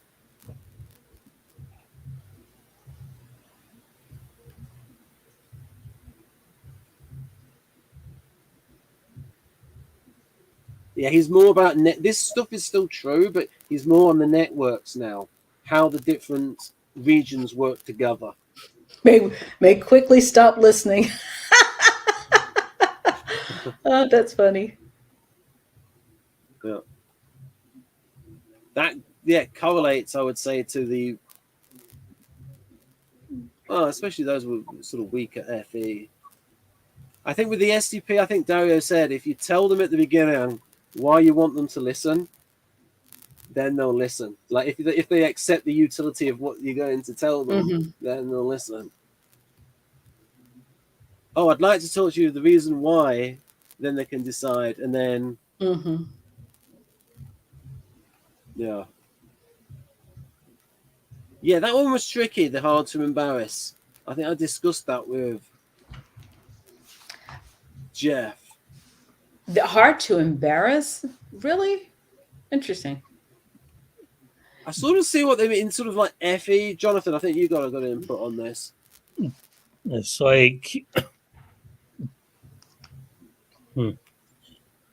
hard to. I can see what I mean, like in kind of. I can see what they sort of mean is that from a sort of an FE point of view, they would feel embarrassed if they felt they'd let themselves down in their own self-image on their own principles. Okay. But if you've got someone who's FI who's sticking to their own principles, and it's like they know they're doing the right thing and they're feeling that they're like internally, then externally they can push that FE stuff aside. That's sort of how I see it. Well, then I guess FI is not necessarily looking for a lot of external validation, so therefore they're not going to be embarrassed because they're principled. Is that what you? But also in my model, that like all the NFs, all the FI DOMs have got that FE working in the background. It's not like FI DOMs have rubbish FE. I mean, INTJ is going to have rubbish FE, but FI DOMs, no, it's like they're aware of FE information. FI DOMs. Yeah. He also said that like INTPs and ISTPs, they'll be more sensitive to being embarrassed, but they won't even be aware they've embarrassed themselves until the last minute. At which point, then it goes from like the volcano right through. Whereas with FE types, it's more like there's a growing awareness they're embarrassed themselves, much more conscious of it, and that sort of thing. Someone asked me what type do I think Rey Skywalker is. Someone's asking that in the chat. Enneagram type. Probably a 6 or a 9. She's really letting everyone else director. Oh. Thing. Kind of off topic, but there you go. Who's this Linda Tully person? I don't know. That could be a bot for all I know. Yeah, because that's a rather professional looking photograph. Yeah. Pity. Right. Anyhow, enough of my instinctual stacking. So let's go back to Sabrina, see if she's got any more slides. Yeah, well, I think that that last slide is. That is really good. That one from Dario. Yeah. Oh, yeah. Well, like I said, I like the words that he uses and how he pulls them together. You can, if you go back throughout the last, 2 to 3 decades, you can see a really nice progression and a finessing of a lot of the theory in something and making it a little, more usable and more practical for folks. The key sometimes, though, as I see it, is taking it and making it applicable or guardian-esque enough for educators to pull it in and hold on to it as well. Because like I said, you can intuitively know something, But because of the way that education is structured, you have to have the data. I prefer quantitative data. However, there's so much to be said for qualitative data, and a lot of what type offers is qualitative. Like you can talk about, I have 5 trees and 4 apples, but it's meaningless until you talk about the ripeness of the apples, whether or not they're, people like the apples. What are the colors of the apples? Where are they located? What was, what helped them grow? And that's where what helped them grow. That's what I see as see type offering is that the qualitative. It helps you put the story together of how children become who they are, how they grow, and it gives you the tools to help them go out into the world and master their own skill sets to be able to hopefully, be productive and be fulfilled.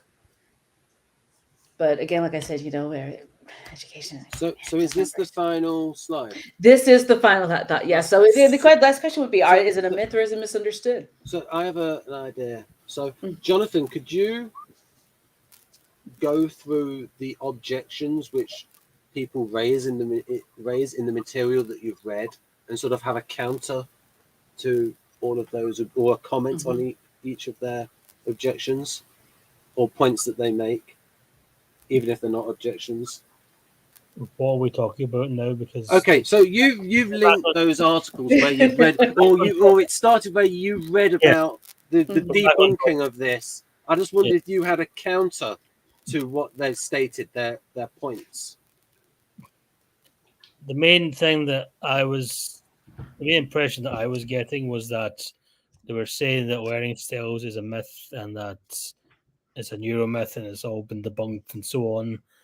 And yet they were citing sources and evidence didn't quite say that.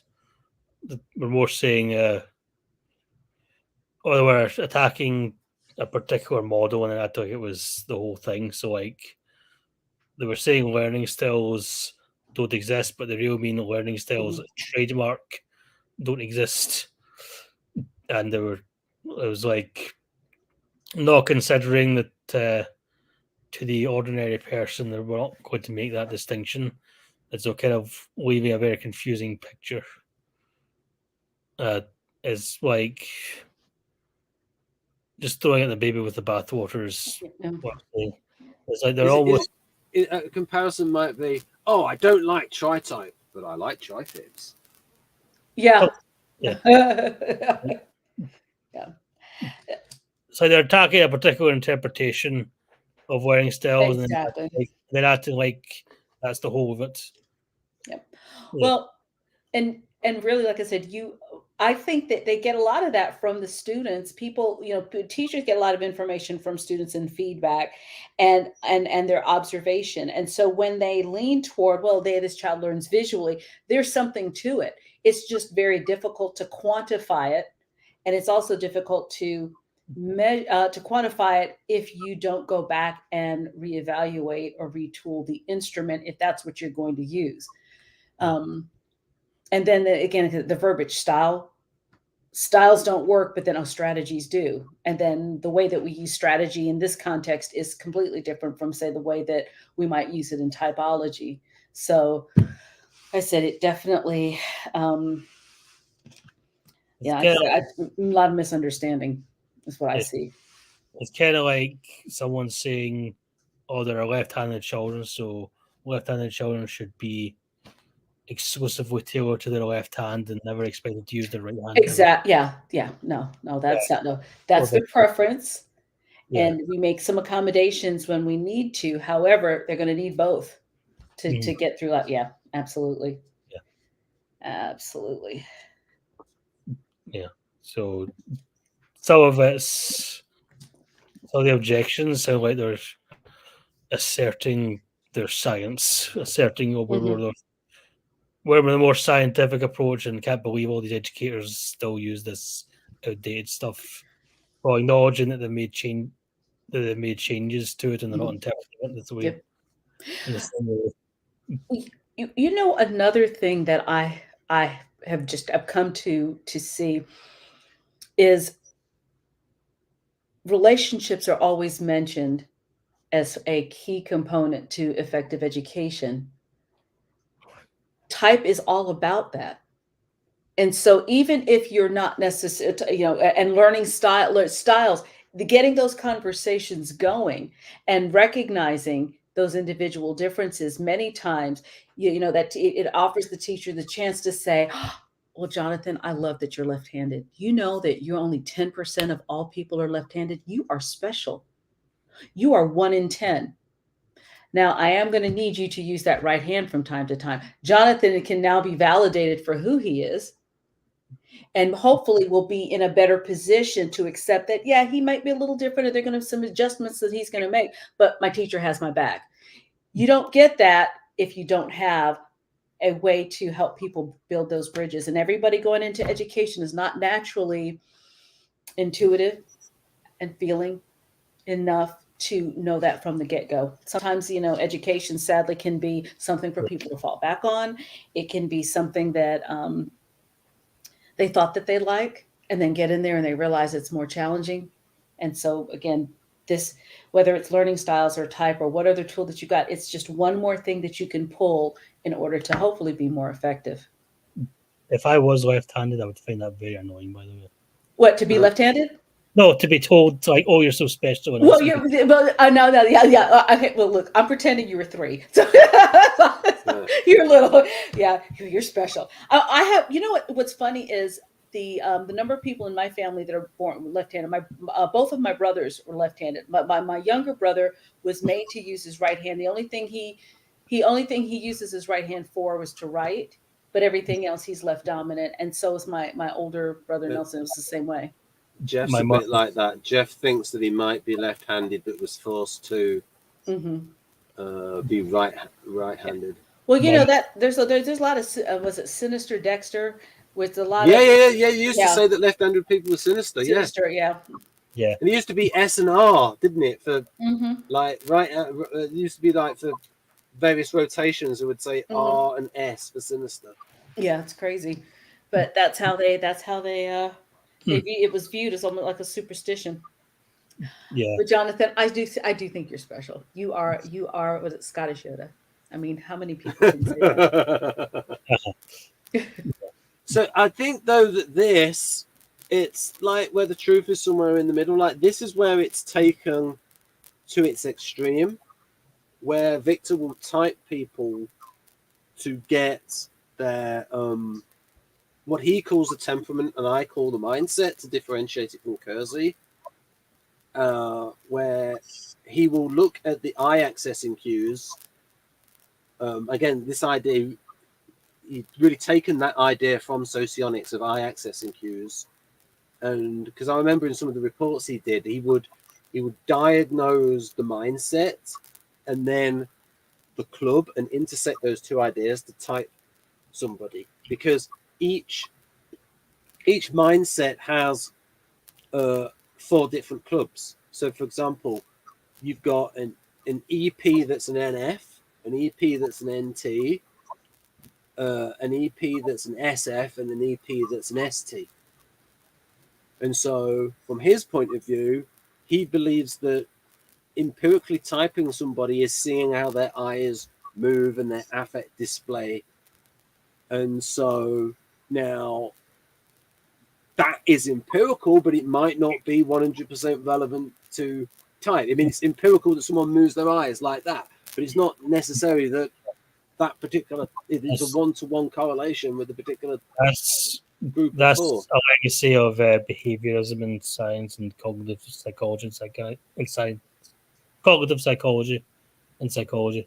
Basically, there's a lot of psychologists who historically had a bit of a chip on their shoulder regarding how seriously they wanted psychology to be taken as a science. So they fell back on what was called classical behaviorism, which is like you may have heard of Pavlov and B.F. Skinner and all that. They were really emphasizing that behavior is what we can see, behavior is what we can observe, behavior therefore is science. And things like the subconscious and dreams, imagination, those are not scientific.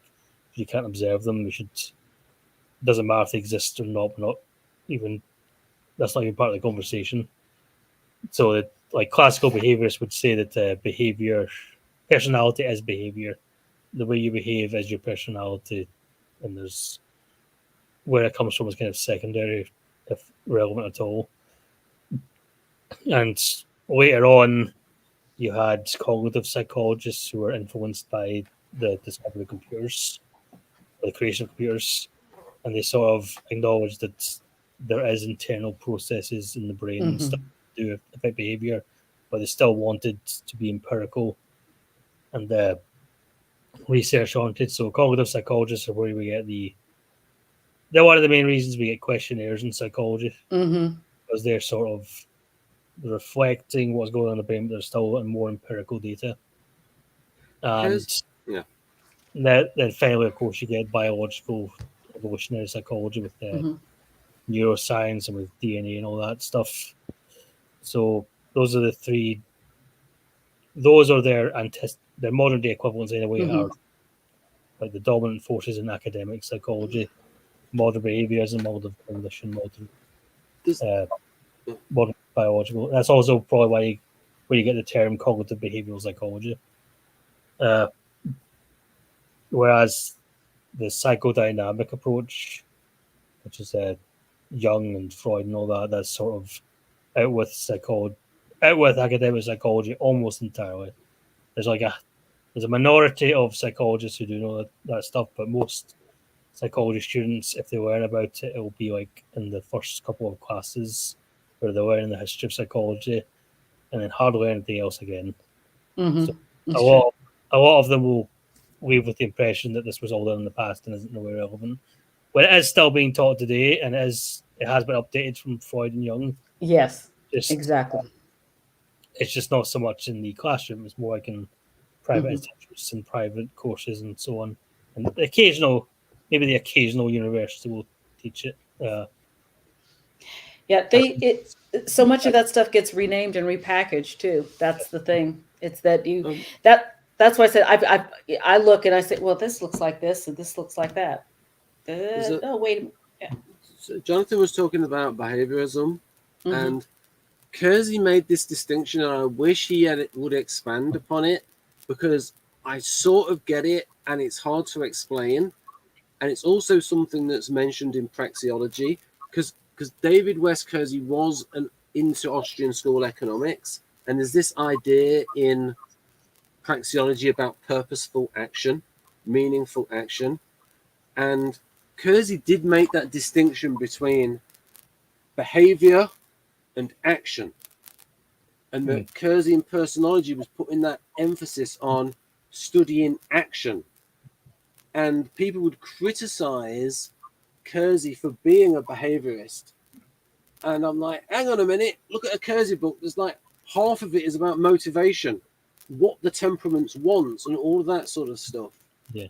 And but that so Jonathan, what do you think the difference is? How would you differentiate and explain to people the difference between behavior and action? Because Kersey thought that there was a difference between action and behavior. I don't know what he meant by that. Yeah, Ken. I think it's like purposeful action. It's almost like you're looking for meaningful behavior, because we do it in terms of Kersey, where there's certain things that we look for, certain behaviors, but we say, oh, that is a very important. So for example, like say utilitarian cooperative, the way someone goes about something, it's like that has more meaning to it than just behavior. We can say that really is action. You sort of see what I mean, Sabrina, because you're really into the Kersey temperament. Well, like, what I was going to differentiation between behaviorism and Kersey looking at meaningful action. It's almost, you know what it is? It's like the difference between strategy, like we've been talking about between strategy and style. I think that an action is probably more specific, and behavior might be the more general of the two. Yeah. And so in general, this is how I behave, but I've done bump, bump, bump, bump under these contexts. Yeah, that's the That thing, would be how looking it's at it. context. Yeah, well, because I know that if I'm not mistaken, when he wrote his sorter initially, he wanted to focus on observable behavior so Yeah. that somebody else on the outside looking at that, because as a teacher, you can't really know what's going on Yeah. in here It's not, immediately. not just that he's a teacher, he was wasn't like Counselor. Yeah, but I mean, he worked with, but yeah, he's a Yeah, counselor. and a trainer And of of diagnosticians of teachers. dysfunctional behavior. And Yeah. and Jeff talked about the big focus was in terms of, because in Kersey you've got all of this stuff about motivation that the Enneagram people should like. And I would say to the Enneagram people, you don't have to learn functions, but I would recommend to combine Enneagram with Kersey temperaments, and that will help you. And I would say to the Kersey people, it will help you to combine Enneagram with the Kersey temperaments. You get like the best of both worlds. I So would there's all not. that. Wait a minute. There's all that motivation part of Don't listen to that. Kersey, but then with the diagnostics, you've got your words and your tools: abstract, concrete, and cooperative, utilitarian. Yeah, don't try and combine Kersey with Enneagram like that, because you're going to have different Enneagram types within. Yeah, that's what I mean. It's not. It's just Deal with what I this. mean by that. What I mean by what I should have said was, in a way, to show that the different temperament, someone of the same temperament, can present differently. The little variations because of Enneagram. That's what I sort of meant. Or vice versa. Yeah.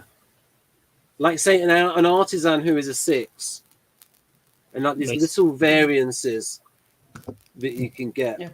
Yeah. So hold on here.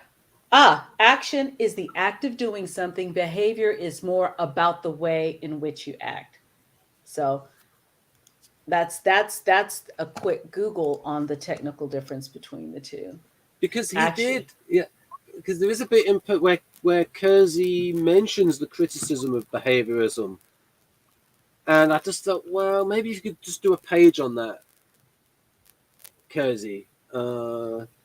Because it's almost like, it's like what you were saying about, it's almost like you could almost say it's hypocritical. Oh, when it's my stuff, oh no, it's action. When you're just looking at behavior, it's like you need to, like, as you made it there, it's those like, semantics. Yeah. yeah, and there is that thing in praxeology. So the basis of praxeology, which is like the theory of motivation within Austrian school economics, is that someone will take an action when there's a feeling of uneasiness, and it doesn't cast a judgment on what somebody wants or why they want it. It's just stating that when there's a lack, somebody will take an action to reduce that uneasiness. Disequilibrium. Or just it's like whatever the person wants, they're taking an action because they think that it will reduce their uneasiness of whatever they want, that it will satisfy that need. And it's a way of looking at economics from the point of view of the individual. And because of this, Peter Schiff can say things like, well, in this situation, this person would change their behavior differently. So, for example, he can then say something like, well, if somebody knows that their student loan is going to be forgiven, because there's that thing about having an amnesty for student loans and paying off, then people will think, well, it's going to be forgiven anyway. I'm going to borrow as much money as I can. Knowing, and now because he's looking at it from the point of view of the individual, and that the policy has changed the behavior. Mm-hmm. And that it's a dynamic thing, that with a government policy, that if a government taxes something, it will get less than it expects because people will change their behavior in order to reduce their tax. And if the government subsidizes something, people will change their behavior to get more of the subsidy. And so there's a sort of a so Austrian school economics works from a sort of the point of view of someone is doing something for a purposeful action for their particular need. And like from our point of view, from like an Enneagram point of view, a Kersey point of view, it's like, oh, that's obvious. But it's like, and it might even just be someone smashes up a bus shelter because they felt like it and it was enjoyable. It still sort of like fulfills like, a purpose for the individual who took that action. So it's still purposeful action from that individual's point of view, and or they might take something that doesn't work out, but they perceived that it would have a benefit by taking that action. Even if it's just like, say, an unhealthy artisan who just smashes something up because they were bored. There's some satisfaction from it. On the subject of borrowing terminology, I just want to say that Karl Marx talked about praxis before the Austrians did. He talked about what? Praxis and action. Yeah. Is it just bringing that up? And Aristotle talked about it before him, because as I read a book on Aristotle's poetics and analysis, praxis and action, and the Greeks were big on action, and yes, and there's another connection there, not just with praxeology, but I see this connection in writing theory, where it's about character in action, and it's like when a character makes a choice, a meaningful choice to take one action over another. Like, so for example, does the person take the money, or do they turn down the money and remain loyal to their friend? That isn't just a behavior, that's like a meaningful action. But in order to know that difference, you need to know the context. So what you could do is you could start a movie where someone takes an action and the audience thinks, oh, what a cad, what a bounder. But then find all their story is all recontextualized, and then they come back to that scene and then they realize that the person was justified because they know more about the context. So also action in context. There's basically the movie Memento, which I know better. I've never seen that. Memento. Yeah. Well, yeah, it's a Christopher Nolan film, Ben, so of course you haven't seen it. Yeah, I just know it. I just know that the idea of recontextualization.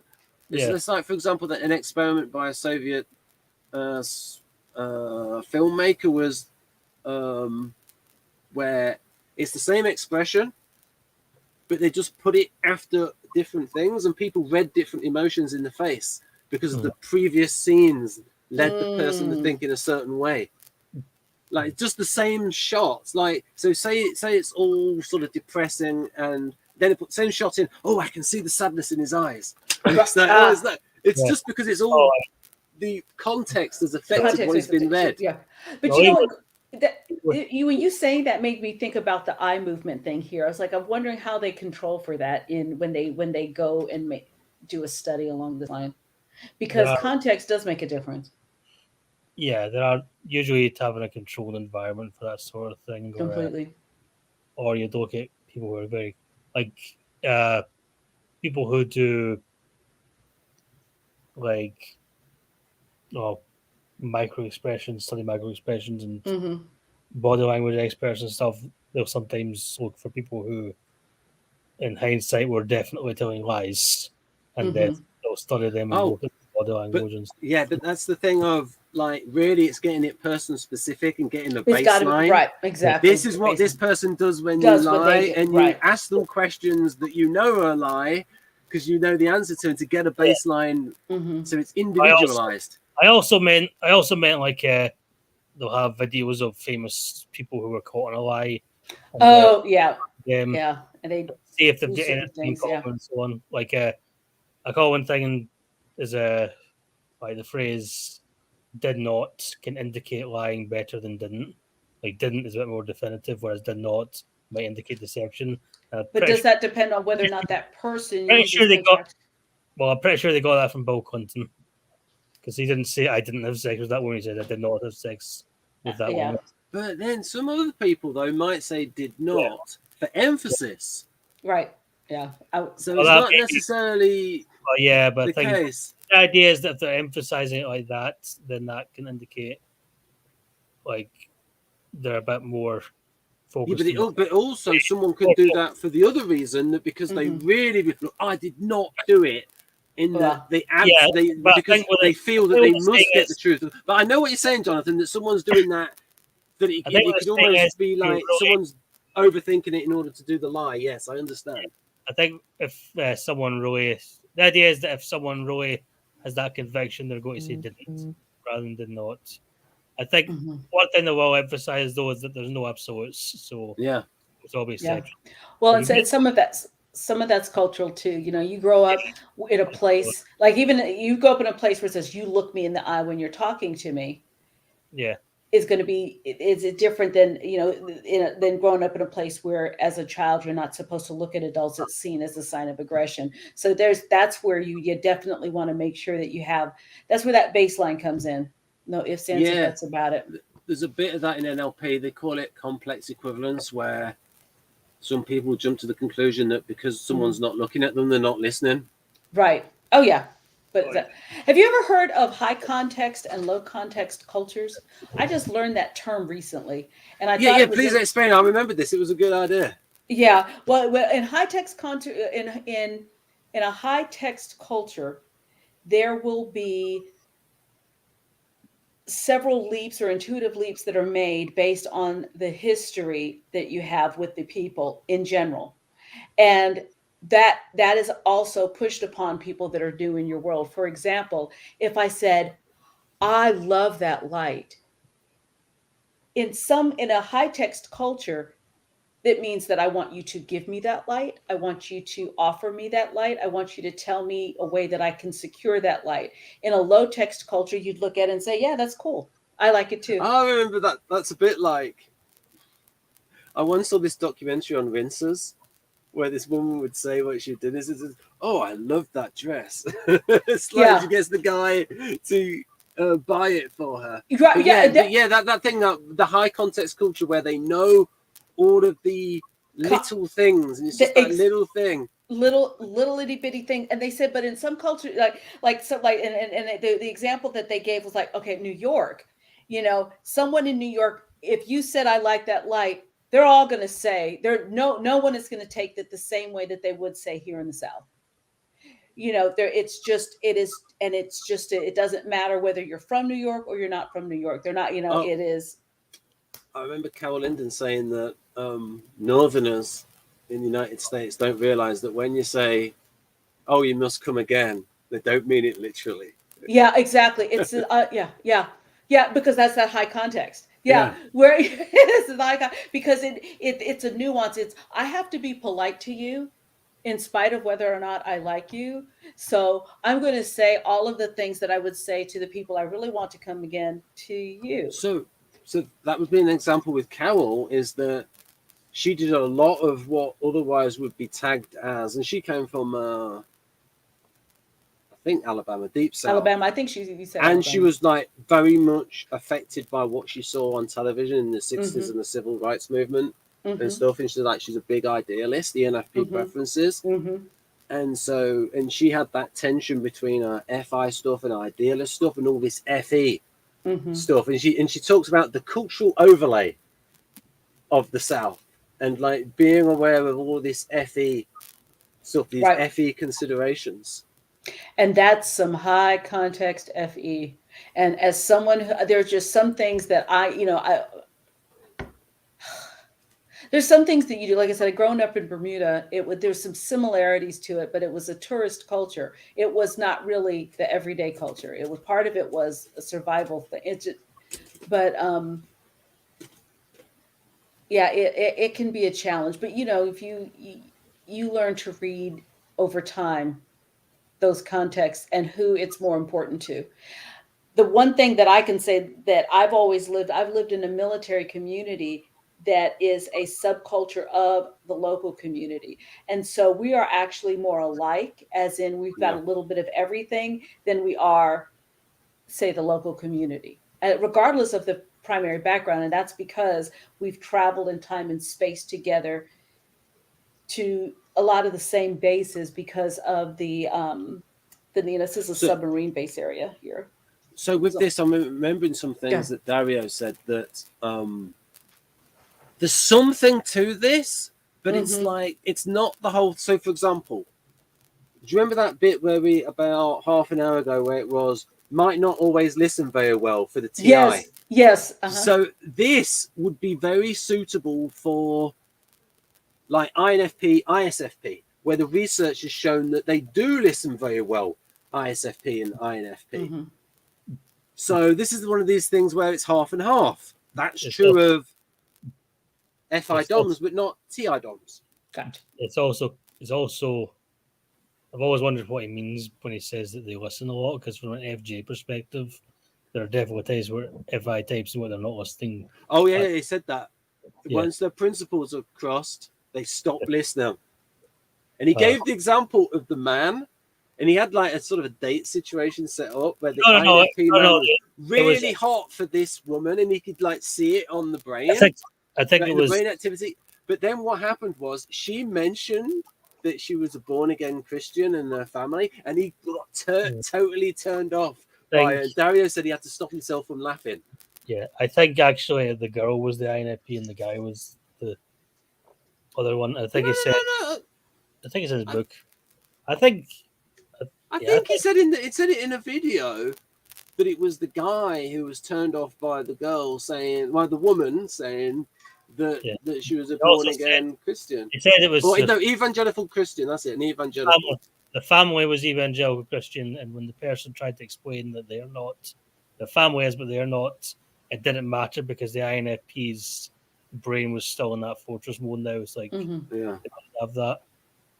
I think it was just, I don't think it set up anything. I think it was just the INFP was one of the subjects for the. It's just like measuring what happens in interaction. Mm-hmm. It was just as they were as his assistant was setting up the assistant and the INFP were flirting.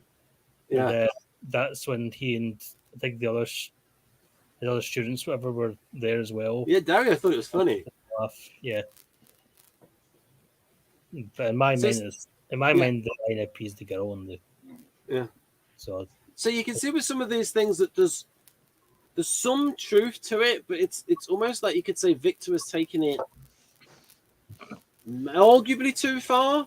Like, I mean, like we can say with like what Dario's research has shown that yes, FI DOMs are good listeners.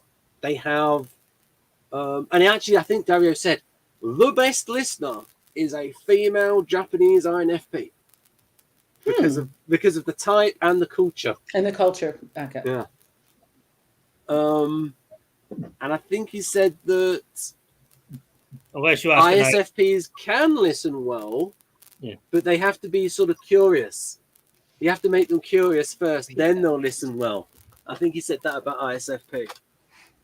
Unless, of course, you ask an INFJ, in which case INFPs are not good listeners at all. So that one about the you could say that's more true, like the I big J's. So those that lead with an introverted irrational function. From what I've seen, certainly the INTJs do seem to be visual.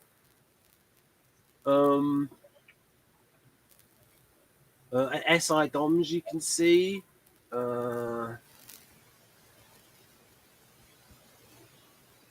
Yeah, but again, this is one of these things with certain ones of these, you have to sort of like carefully observe it. It's like when I asked that question about SI and like the visual imagination, like I call it SI imaginative, like the ability of the SI DOM to, when they read a passage of sensory descriptions, for it to be so evocative for that person when they read it. And when you do ask a guardian, they do like sensory description in novels. It is evocative for that person. Have you noticed that as well, Sabrina, when you ask absolutely. I was going to say, if you whether you look at a classroom of students, or I was going to say, and even the adults that I know that love literature, they tend to love that sensory type of literature. People that you would not imagine. Look at Game of Thrones and that series of books. Most of the people that I know that were into those books were guardians. Like they're, they and I mean, but you've got to read it. I mean, you feel like you're there, and he says this and he does that, and they were big books, they were long books, so they said it took somebody that had the attention span to be able to read through all of those as well. What were we going to say, Jonathan? There's a lot of FI and SI in his writing.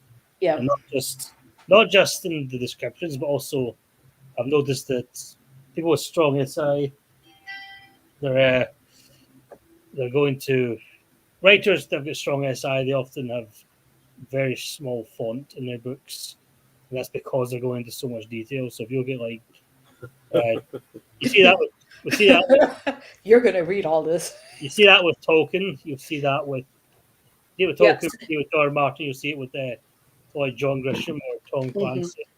They'll give the small font it's because they're going into so much detail. Isn't that funny? What a little trick that is, huh?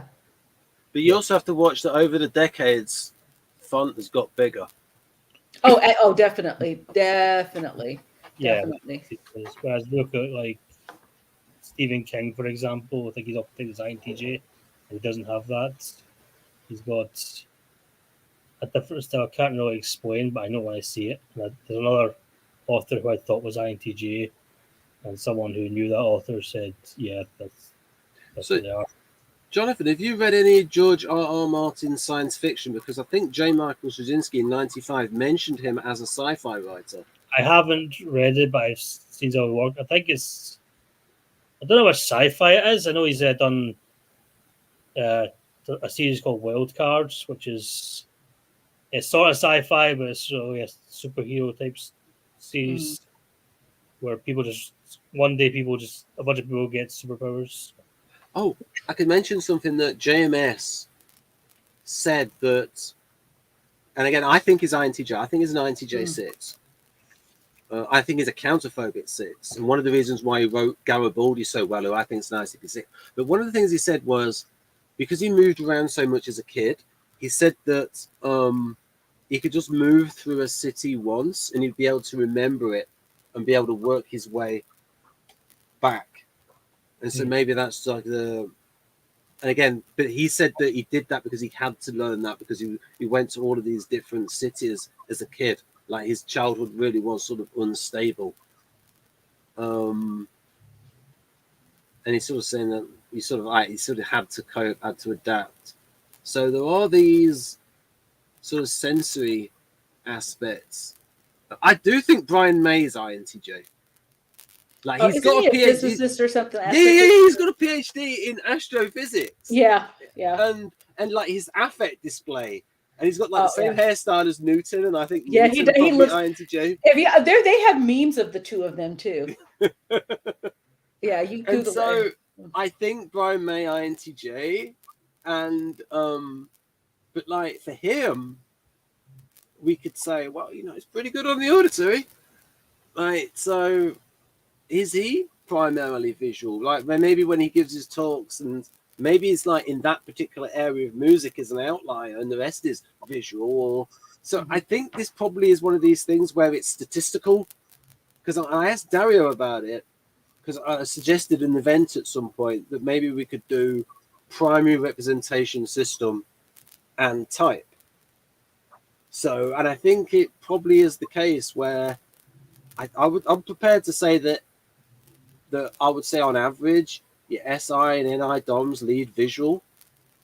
I would say, we can say from Dario's data that your INF, your FI DOMs lead auditory. At least that would be the research. And we know that SE DOMs have a preference for kinesthetic, even if they're not necessarily good at it. But what their temperament will do is it will maximize whatever talent that person has. So for example, you could have you could have maybe have an INTP that had really good hand-to-eye coordination, but they weren't great, but they weren't interested in sport. I'm not saying that's me. I've got bad hand-to-eye coordination, but you could also have an example of, say, an ESTP with bad hand-to-eye coordination. And obviously they don't become good at sport, but it's like if you had a group of people who all had good hand-to-eye coordination, I think your SE DOMs would be the most likely to develop it because they value it more. And it's like their temperament would pull on that and develop it. Whereas other ones, like there's loads of instances of people with talent where it's not been developed. Yeah. Because they didn't have, or maybe you looked at that thing, Sabrina, of 10,000 hours to become a genius or something. Right. Yeah, the 10,000. There's some people that are trying to debunk that now. Whereas I would say, yeah, you spend 10,000 hours doing something, you're going to probably know how to do it pretty well, and that you get to the point where you're able to thin slice. And that sounds. It said which just made me think about when we were talking about Dario's saying that the brain, when something is mastered, there's less activity. in some parts of the brain because it's so efficient. It doesn't Yeah. need to light up. So, and that's what the 10,000 hours in Yeah, theory it's does like for us. less More mental efficient. effort. Yeah, Yeah, less mental effort. Yeah, exactly. 10,000 and hours. that's one of the things I banged on about in my Model V, because I saw it as an issue in Model G of the profiles that I had for Model G didn't have, like, say, TE as useless in INTP, in LII, logical intuitive introvert. It's sort of read as, you know, frequently don't have the skills. It read like they don't have energy for it, but they mentally had the effort. But then some of the newer way it's taught, it's like FE DOMs are terrible at FI, TI DOMs are terrible at TE, and I'm like, that doesn't match, because like there are a heck of a lot of INTPs in science and computing. They can do TE. And it's like there's a lot of FE DOMs. Like you got ENFJs. He's saying the ENFJs have got terrible FI, not as bad as ENTPs and ESTPs. So there's something, and so that's why I made the distinction in my model between information and energy, and that yes, someone might have the lowest information for a particular function. So, for example, you might have an INTP that has really low energy for TE and finds it really boring, but because they've got the intellectual competence to be able to understand it, when they come across a problem that draws on TE, the INTP can solve that problem because it's two factors. There's the energy that the problem requires, and then how much energy you have to put in to solve it. And so it's like the more, so I correlate information to know-how. The more know-how someone has, the easier it is to solve the problem. Right. So that's sort of the way I see it. Whereas you might have, say, someone who's TI polar, like say an ESFP. No, someone who's like might have, say, an INFJ comes across a TE problem, where it's like they have to work harder in order to understand the problem. So it's like they might have more energy. They might have slightly more energy for the problem, but the problem requires more energy of them. Of them, particular. Absolutely. It's like that thing. It's like with some people, they're really good at something. It's like they make it look easy because. So it's, you know what I mean? Yeah. It's like how much energy the task requires and how much energy you. So in other words, how much energy you have for the task, and then how hard it is for you. To do. Yeah, you know, it's funny that you say that. They call, you have the implicit learning and explicit learning, and I know that there comes a point when the learning goes from being explicit to implicit, to the point where as a teacher you need to be careful who you teach if you have a choice. For example, I no longer will teach beginning Office Suite applications. Don't come to me to teach you how to use Excel. Come to me for me to show you how to make a dashboard, how to analyze data, how to make macros to simplify the process. I'm not showing you how to do a sum function at all.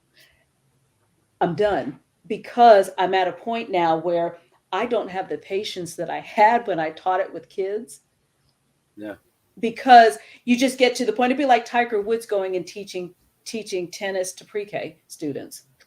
Would he do that? Probably not. Could he run a camp? Yes. Could he go in there and motivate them and get them started? Not tennis, golf. Golf. It's Tiger Woods in golf. I mean, could he run a golf club, a golf camp? Yes. Could he show them a few things? Yes. Would he get energized by doing that every day? Probably not. But if he had a few younger proteges who were 15, 16, 17 years old that had been doing it since they were 4, like he was, he could take them to the next level. You know, and so that's why I say, so at some point when it gets that efficient, that's when you need layers. I mean, we talk in education, you talk about, you know, you've got your if you put them there's a channel. Levels. There's a channel that does like each idea explained at like 6 different levels or something. Yeah, exactly. Yeah. So you want knowledge. It's going to say 6 different levels. That's probably Bloom's taxonomy, cognitive objectives. And so once those first levels, you know, knowledge, comprehension, application. Once you have been doing synthesis, evaluation, and creating new things as your primary job for years, it is very difficult to go back down. And it takes a lot more effort for you to be able to expend it, because that knowledge now that is like I said, it's implicit. You have forgotten what it is like to have to learn that.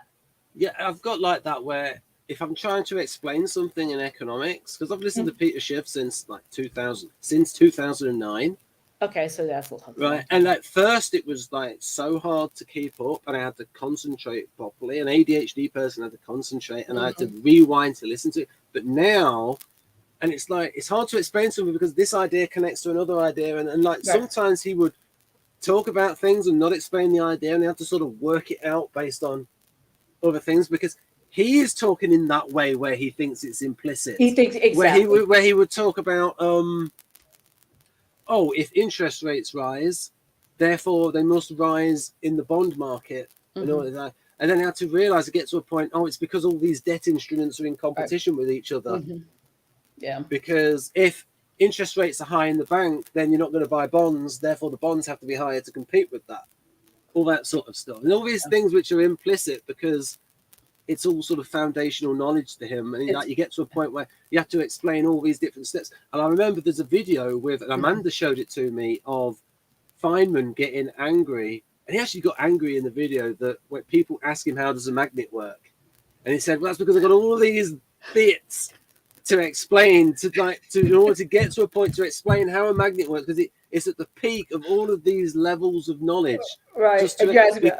Because he says, you don't ask me to explain, well, why does it push back when you press your finger at the table or something like that? Yeah. Oh, and he got angry. That's funny. Yeah. He's like ENTP. And with him, someone said that he sounded like a bum. So he came from Queens, so he came from quite a rough area. And so it's weird seeing this ENTP physics sort of guru, but with that sort of street attitude. Got that attitude, yeah. Almost like a bit of an artist. Yeah, he was into like safe cracking, like.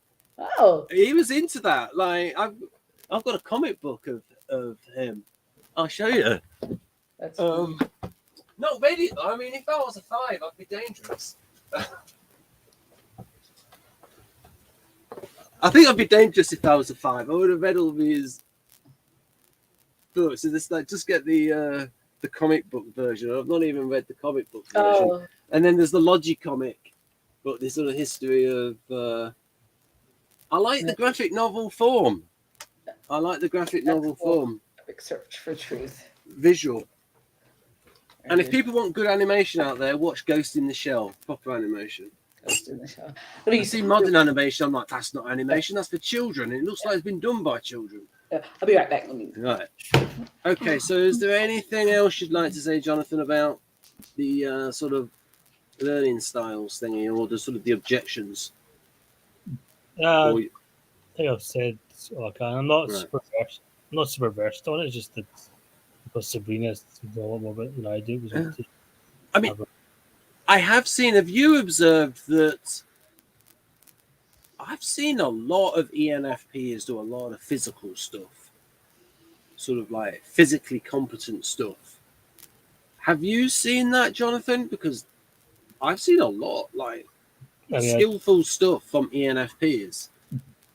I mean, I don't know a lot of ENFPs in real life, so but I don't see why not. Yeah, I've seen quite a bit of it where.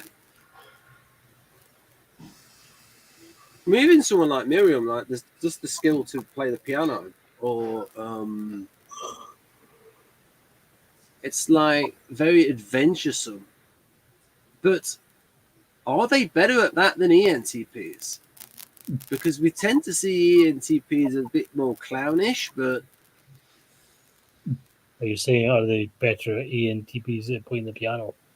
That's like I don't know. No, I'm just sort of like, are ENFPs better at just general sort of body skills than ENTPs? Or maybe we just don't type those people as ENTP when we really should do. It's just that I've just come across more ENFPs in the area of performing arts, and I see their physical skills. I don't see a lot of ENTPs. Because my writing tends to attract the ENFP ones more than ES. So a disproportionate number of ENFPs I come across. Yeah, I don't know. I mean, I think Jack Aaron's an actor, isn't he? So you can always Who's? Jack Aaron. I think he's an actor. Yeah. It's nuts, but it's like physical stuff. I mean, they're not all like bumbling like Boris Johnson. I think there was one on the channel who did physical stuff, an ENTP female. Joe. I'll just say Joe.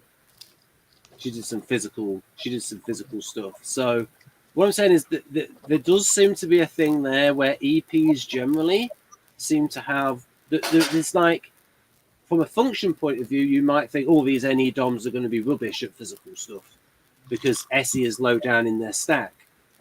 But it seems that their mindset, they're pretty good. The NE DOMs are pretty good at SE stuff. Oh yeah, so the role functions. Yeah, that's surprising.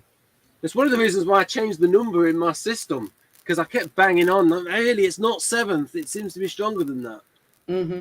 So I switched it from 6 to 6. But even then, because I remember I would always bang on about the role function. It does seem that sometimes the role function, so SI in you, Sabrina, FI in me, can be stronger than the tertiary in some people, probably because it's the same mindset.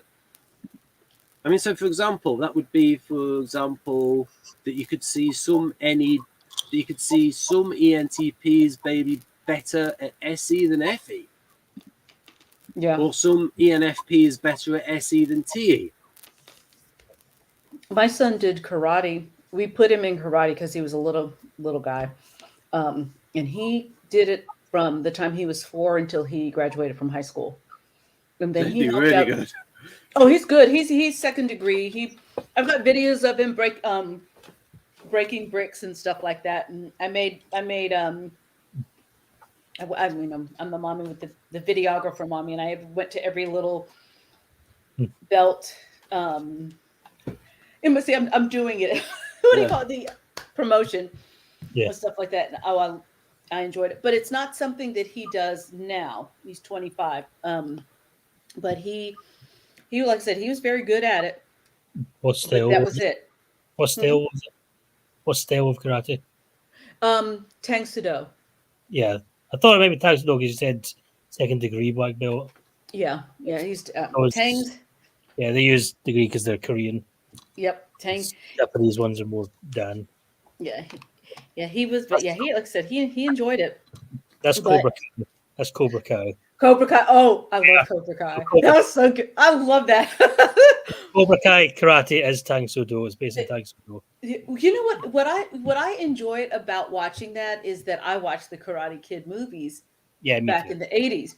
And then now it's one of those, and it was my son, he said, "Oh Mom, you got to check out Cobra Kai."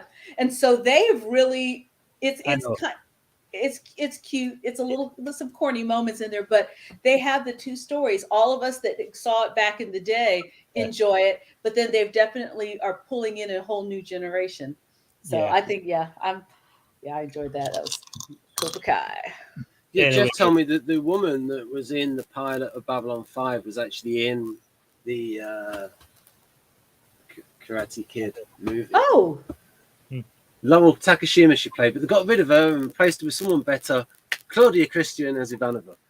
So that the thing about the role function is, so if I were to ask you, Jonathan, do you think ENFP is better at SE than INFJ?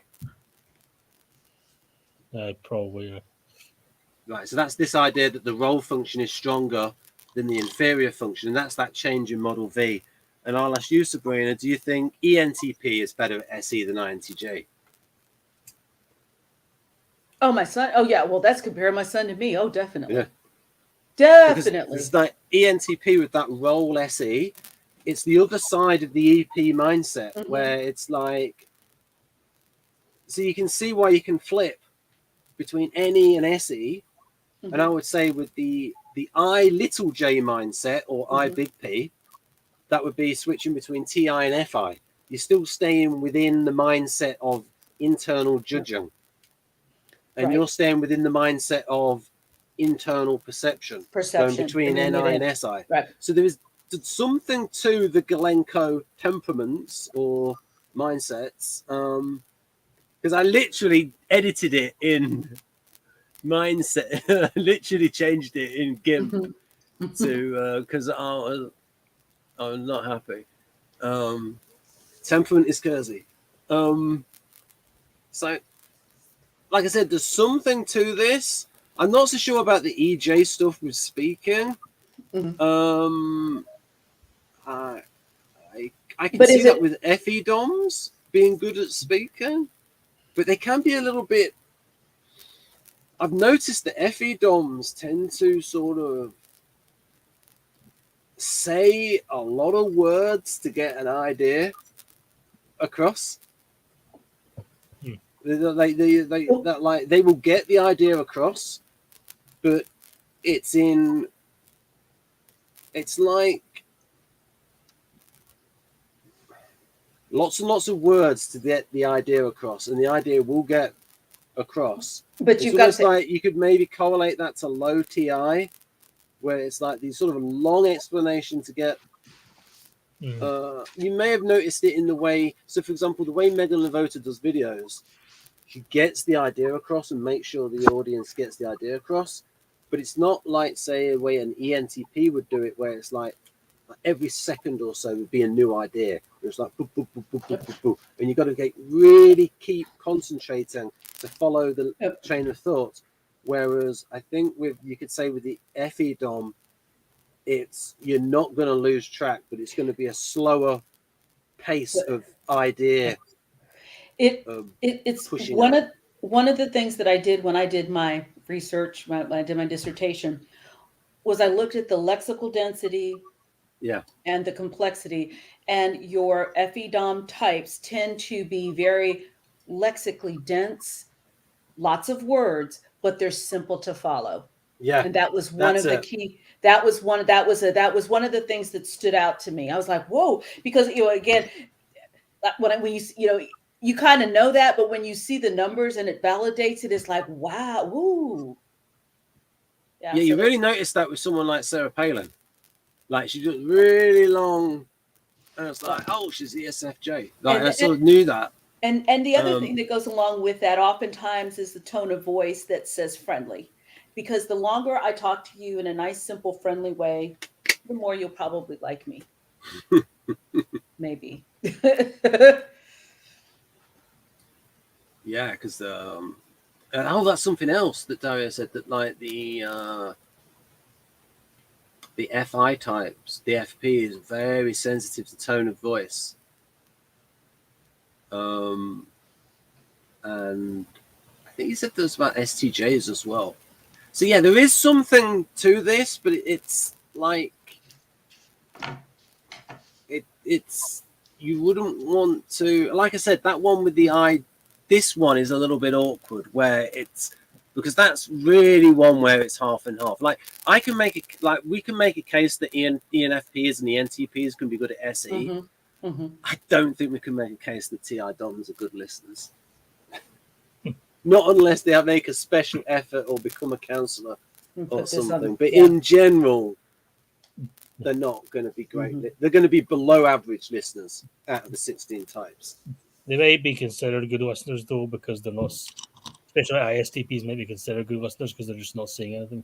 They're not, there's a lot to be said for that. I remember I had someone call me a good listener, and I busted out laughing because I thought, no one's ever told me that before. But then I realized that I can listen, especially without necessarily showing the judgment I might be thinking, which allows them to get the thought out. And then I was talking with Dave about that one time, and he said his father said that it's possible, that he believes that it is possible for that NT to actually be a good counselor for that, for a similar. But he did it. Yeah. Well, there you go. NT that became a counselor. Yeah. Well, that's true. But yeah, the ability to not show too much affect. But I think it also depends on the context, because I think if if you're going in and you want empathy and someone to that, you might be more likely to get that from the person with the feeling preference versus if you just want to hear yourself talk Yes. and sound out, then you may just really want the. Yeah. I think even though INFJs are called the counselor, I think there's not that. They're kind of underrepresented in the counseling profession. I think there's Right. more INTJs and INFPs and all these other types that are don't. Maybe what I've heard from some is that they could be because they're so empathetic. It's like they don't want to take all that drama in, all that trauma. Yes, exactly. Yeah.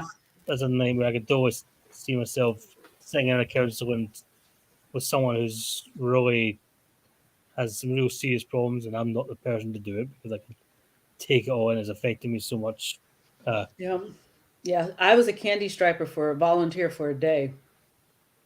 That was it. Yeah, there's definitely some, because I don't like to deal with blood and gore. And I think I would be the same way. There are a lot of times I don't know, there's just so much that ails the world. And it's like, there's some things I definitely don't see myself taking on. And I'm very thankful that there are some that do. And I've seen folks jump in, hands on, and think nothing of it. And I'm like, ooh. Yeah, I think this is true.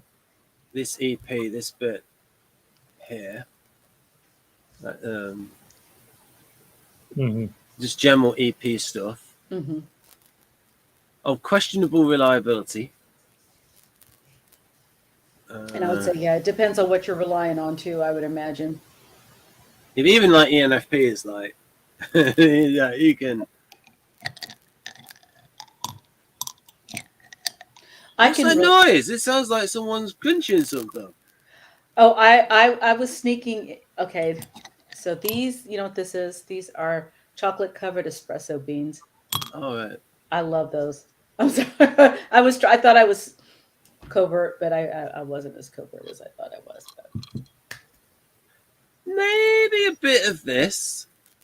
You can sort of see that. I think Jeff has said that ISTPs can be stubborn, and especially one of the ways I think he said that you have to persuade the ISTP that it was his idea, because it's somebody's idea that just won't do it. But you can maybe think, oh, you remember that idea that you came up with a month or so ago when you said, just basically persuade them that because they can be quite stubborn, ISTPs. I remember hearing that about ISTPs, that they don't want to take it as somebody else's idea.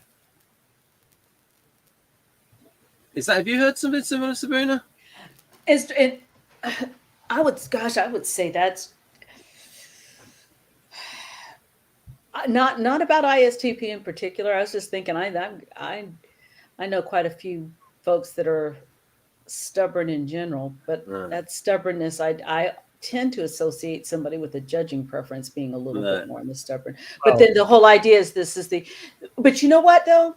In True Colors, they talk about the orange, which is the artisan personality. And one of the things to esteem them is giving them credit, that is a big thing for them. So that probably does tie into that in some way. Credit for what they've done. Like they want the visible, the acknowledgement in a way, and it doesn't, not in the same way as a reward or, a degree or a diploma, but idea. Well, an Enneagram stubbornness is associated with 9 in particular. So it's a lot of types that can do it. And there are plenty of ISTP 9s. Very stubborn. Anyway. There's a little bit of this, isn't there, Jonathan, where like you can get there's a little bit of overlap there with certain SI with like 9 in there. Oh, I could feel lazy and grumpy. Adaptive and smooth, lazy and grumpy. Oh yeah, I can be both. I can relate to that. But it's like little bits, but like you can see really awkward ISTJs with like externally not adaptive at all. My dad's kind of grumpy. Well, grumpy. Yeah, I know a lot of ISTJs. I know some grumpy ones. Yeah. Lazy and grumpy, but lazy is it lazy or is it apathetic? So So we Is could this say at their worst? So we can say from this table there is like some truth here. We can sort of see the connect. But the question I would say is like, is this reliable to type somebody by? Whereas Kersey, words and tools, and especially for concrete types, that cooperative utilitarian really works. Words and tools well. is words and tools. If I were teaching pre-service teachers to go in the classroom, words and tools would be my mantra, because you don't need to buy anything. You just understand and keep that in mind, and you have so much of the of your problem solved. I mean, in terms of being able to read and understand children quickly and effectively. Yeah. This has been a really epic video. I haven't done one of these as long in quite a while. I know it's been a while since I have seen you. Although I've seen I've seen there was one with what's the other young lady's name? The INTJ that likes the music. Haley. Yes, I've seen one with you guys. That was a few weeks ago. Yeah. Yeah, but it wasn't as long as this though, because Taylor's got tight schedules. Yeah. And even though it's just 3 hours, is actually. I cannot believe it's been 3 hours. Like, it doesn't seem like it, but I guess the clock is saying that it was. It's been much more than that, because we started like 40 minutes afterwards. That is true. So it's only about 3.5 hours. So in terms of words, there is really like, and Kersey was really into words, and I think a lot of writers would find this interesting. But there was the table. There's a table. Yep. Words and tools. Words and tools. Yep. I wonder if this one viewer who's here has been with us the whole time. Hi to you. Yeah. That's it right there. Think about it in the classroom. How does this child speak? And even when they're younger, you can get an idea of whether or not they're talking about ideas or something that's in, fantasy, or something that's very real. Are they in there playing house, or are they playing superhero? Are they in there playing with trying to mix things up and come up with an invention? Are they playing on their own? And what are they playing with? The one that really fascinates me is like, and there's lots of nuances to it and angles to it, and that is with idealists, is when they're cooperative and when they're not. Because like it's like I had to read deeply to get this nugget where Kersey would say guardians are about compliance, idealists are about consensus, and there are the times where the idealist will not be cooperative because it's their ideal against their principles, their immediate society. And so in that sense, it's like they're not cooperative in the same way as guardians. Right. So that dichotomy is more useful for the concrete types, where there is like a massive difference between artisans and guardians in terms of, oh, you got to read the instructions. Why don't you read the instructions? Why do I have to read the instructions for you? Like it's really like you really see that. But with the idealists, you can see this almost like contradictions in them, where there is that cooperative side. That I would almost argue a collectivist element of sort of. But then these other ones where they're idealists and do their own thing. It's like these interesting nuances in there with them. Like, I mean, there are some idealist libertarians, but there's not many. No, whereas there are a lot of NT libertarians. Oh yeah.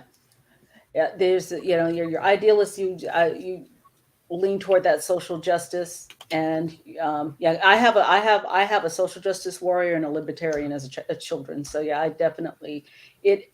And I can guess which one's which with the NTP and the NLP. Oh yeah.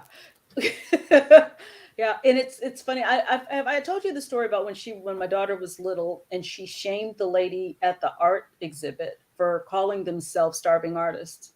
She was 4, and I was so mortified because I didn't think to ask her why she wanted to talk to the lady in charge. And she said, "Is this the Starving Artist show?" And they said, "Well, yes." And she said, "Well, where are the starving people?" And she said, "Oh, that's just our name, honey. You know, like Burger King. He's not really a king." And she's like, "Well, Burger King's one thing, but it's not nice to call yourself starving when there are real starving people in the world." All I wanted was a sofa painting. They said you could get a cute painting for $19.95. That's all I want. I still have the painting, as a matter of fact. What? And it was funny because if I would have thought to ask her, but she was 4, and I just thought, I don't know what I thought, but after that, I was very careful to vet what she wanted to ask people because very principled. What type is she again? She ENFP. She's a champion. And as a matter of fact, when I got, I had all of the 3 that he had, the Kersey books and the Artisan book. I had to get myself another Idealist book because in high school, she told me I really didn't need this anyway, because this was all about, she loved his work, or loves his work. And so she took it. I ended up getting myself another one. Yeah, she's a champion. Very, very much so. Now, mind you, she changed her college major 5 times. And you're not going to burn those pathways if you keep doing that, like specific ways. There's an example of like doing lots of different things. Well, let me tell you what was funny. The difference between the 2 of them. I remember she came home because she was in drama in high school, and she got a scholarship, and she's like, "I'm going to go be a theater major." And after the first 6 weeks, she's like, "I want to change my major," like that. And I was like, "I think I want to do English." And then she came home that summer because she wanted to transfer schools altogether. And she said to me, she said, "I think I just need to go find myself." And my son walks into the living room and said, "Find yourself, who's paying for that?" And walked out. Like, that's the difference between the 2. And I was like, she's like, shut up. I just need to find myself. Well, she found herself at another school, and she figured out, after 3 more changes, I think, that what she wanted to do. And she ended up being an anthropology, sociology double major. I do think Kersey is like the best system for typing. When you we hear these keywords, that is Idealist keywords coming at you there, and then you've got the words and you've got the words and the tools. Words and the tools. Mm-hmm. Words and tools and all the motivation stuff. It's like the best for type. There's some ideas that you can get from socionics, like with functions and like with bold function, these ideas, but with my type images, they're not really my type images. It's like it goes back to the KBN images. It goes back to Kersey. Like, these are the type images that work, that I see. And they do. Yeah, they do.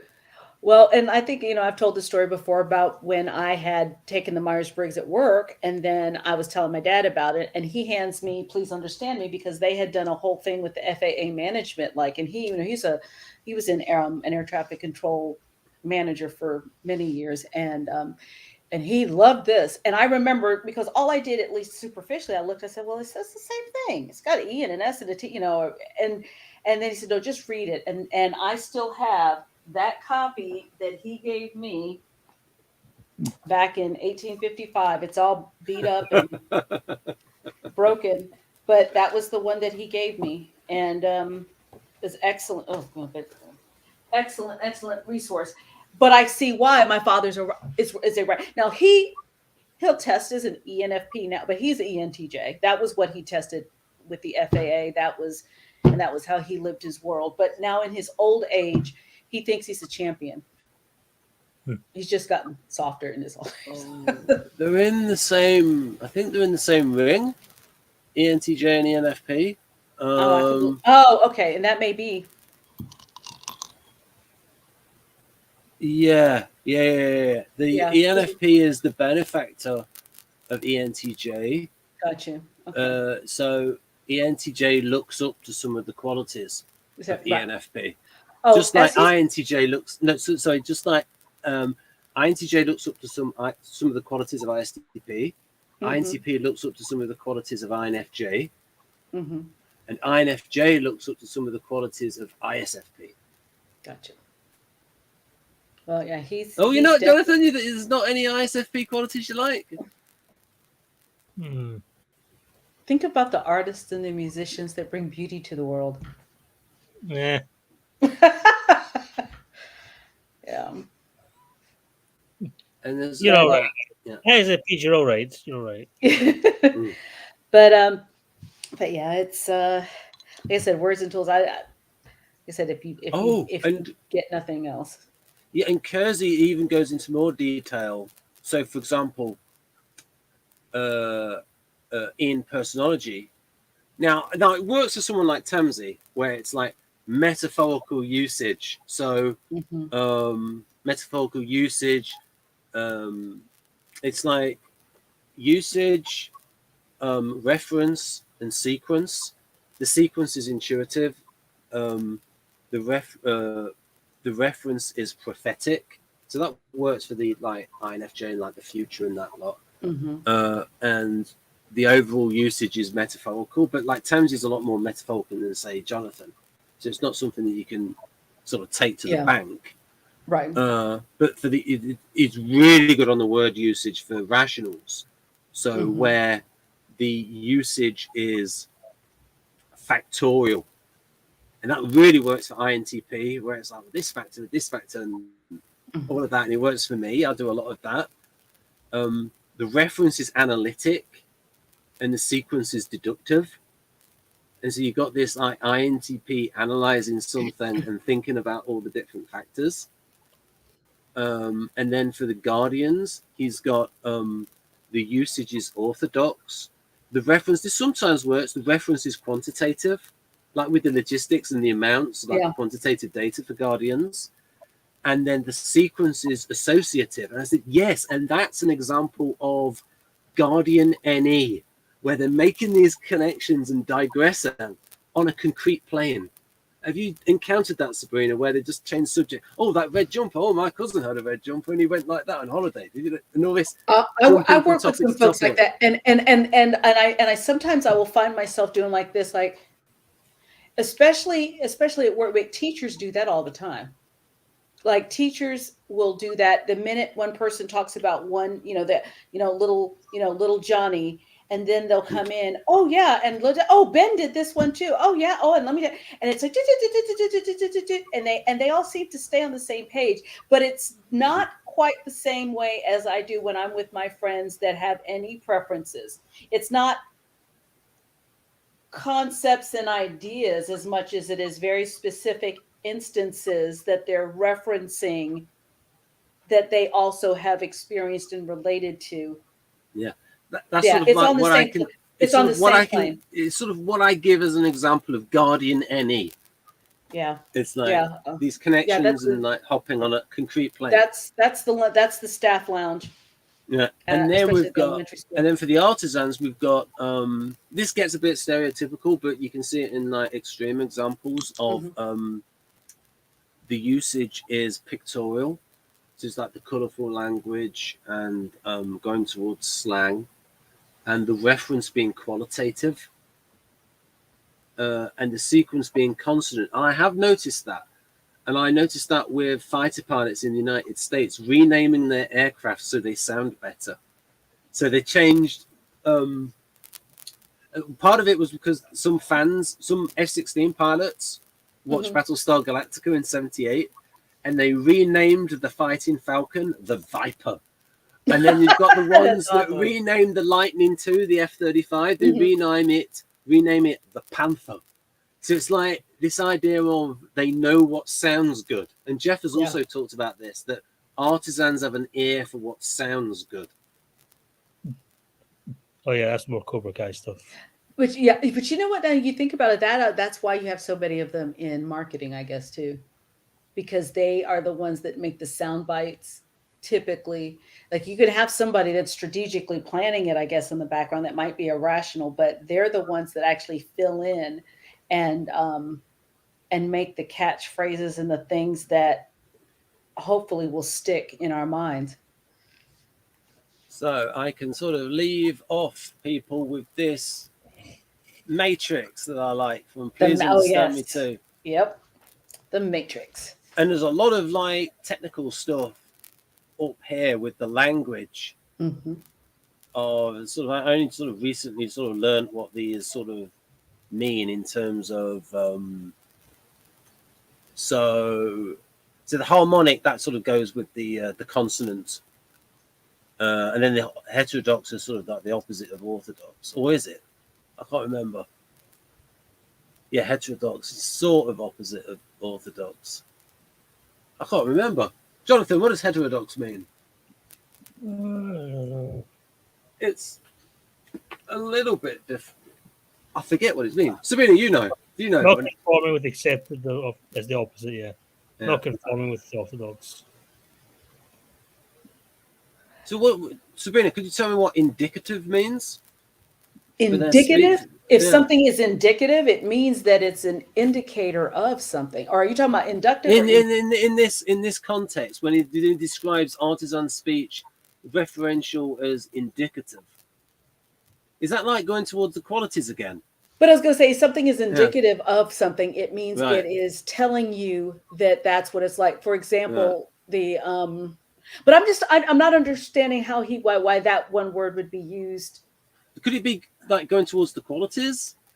Yeah, the qualities. Well, it's gonna. Yeah, if I started having jitters and started shoving these in my mouth, it might be indicative of that I need more caffeine or something like that. It's an indicator of, and that's so. If something's indicative, I guess it's a noun letting you know that all of these things are indicators of something else. But usually, though, you might indicate that you might say the idealist is more like to say, well, this means that. But where is it? But they have got interpretive.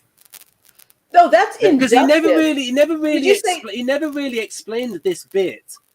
Never really explained this section in the book. He just did. But that says inductive, not indicative. Inductive, then interpretive. Yeah, that's why I was going to say. It does say indicative for artisan. Where's indicative? Right there. Oh, good. You know what? Do you know what I've been looking? Okay, just excuse me. Look, I've got on trifocals. I was looking on over here at the idealist. I apologize. I was like, that says inductive. Just excuse me. Yeah, indicative. Yeah, he should have explained this a bit more in the book. I've gone a bit. I would say the imperative, like you should do this, you should do that. Oh, well, now you know what? Indicative may be very concrete. Whereas interpretive is adding more meaning to it. It's abstract in itself. Yeah. It's abstract in itself. So one is telling you these are the characteristics, and the other one is interpreting what those characteristics mean. In categorical, this is where they belong, Yeah. and in imperative, these are the important ones, and these are not. Yeah. So one is like putting them on a hierarchy. One of them is putting them in groups. One of them is telling you what it means, and one of them is just telling you what it is. Like that would be how I would remember look at that. Jeff saying that he thinks that one of the reasons he tells the difference between an abstract and concrete person is sort of weight and how long it takes for the abstract person to ask a what if question. And you must hear that a lot. What if, Mum? What if we were any doms?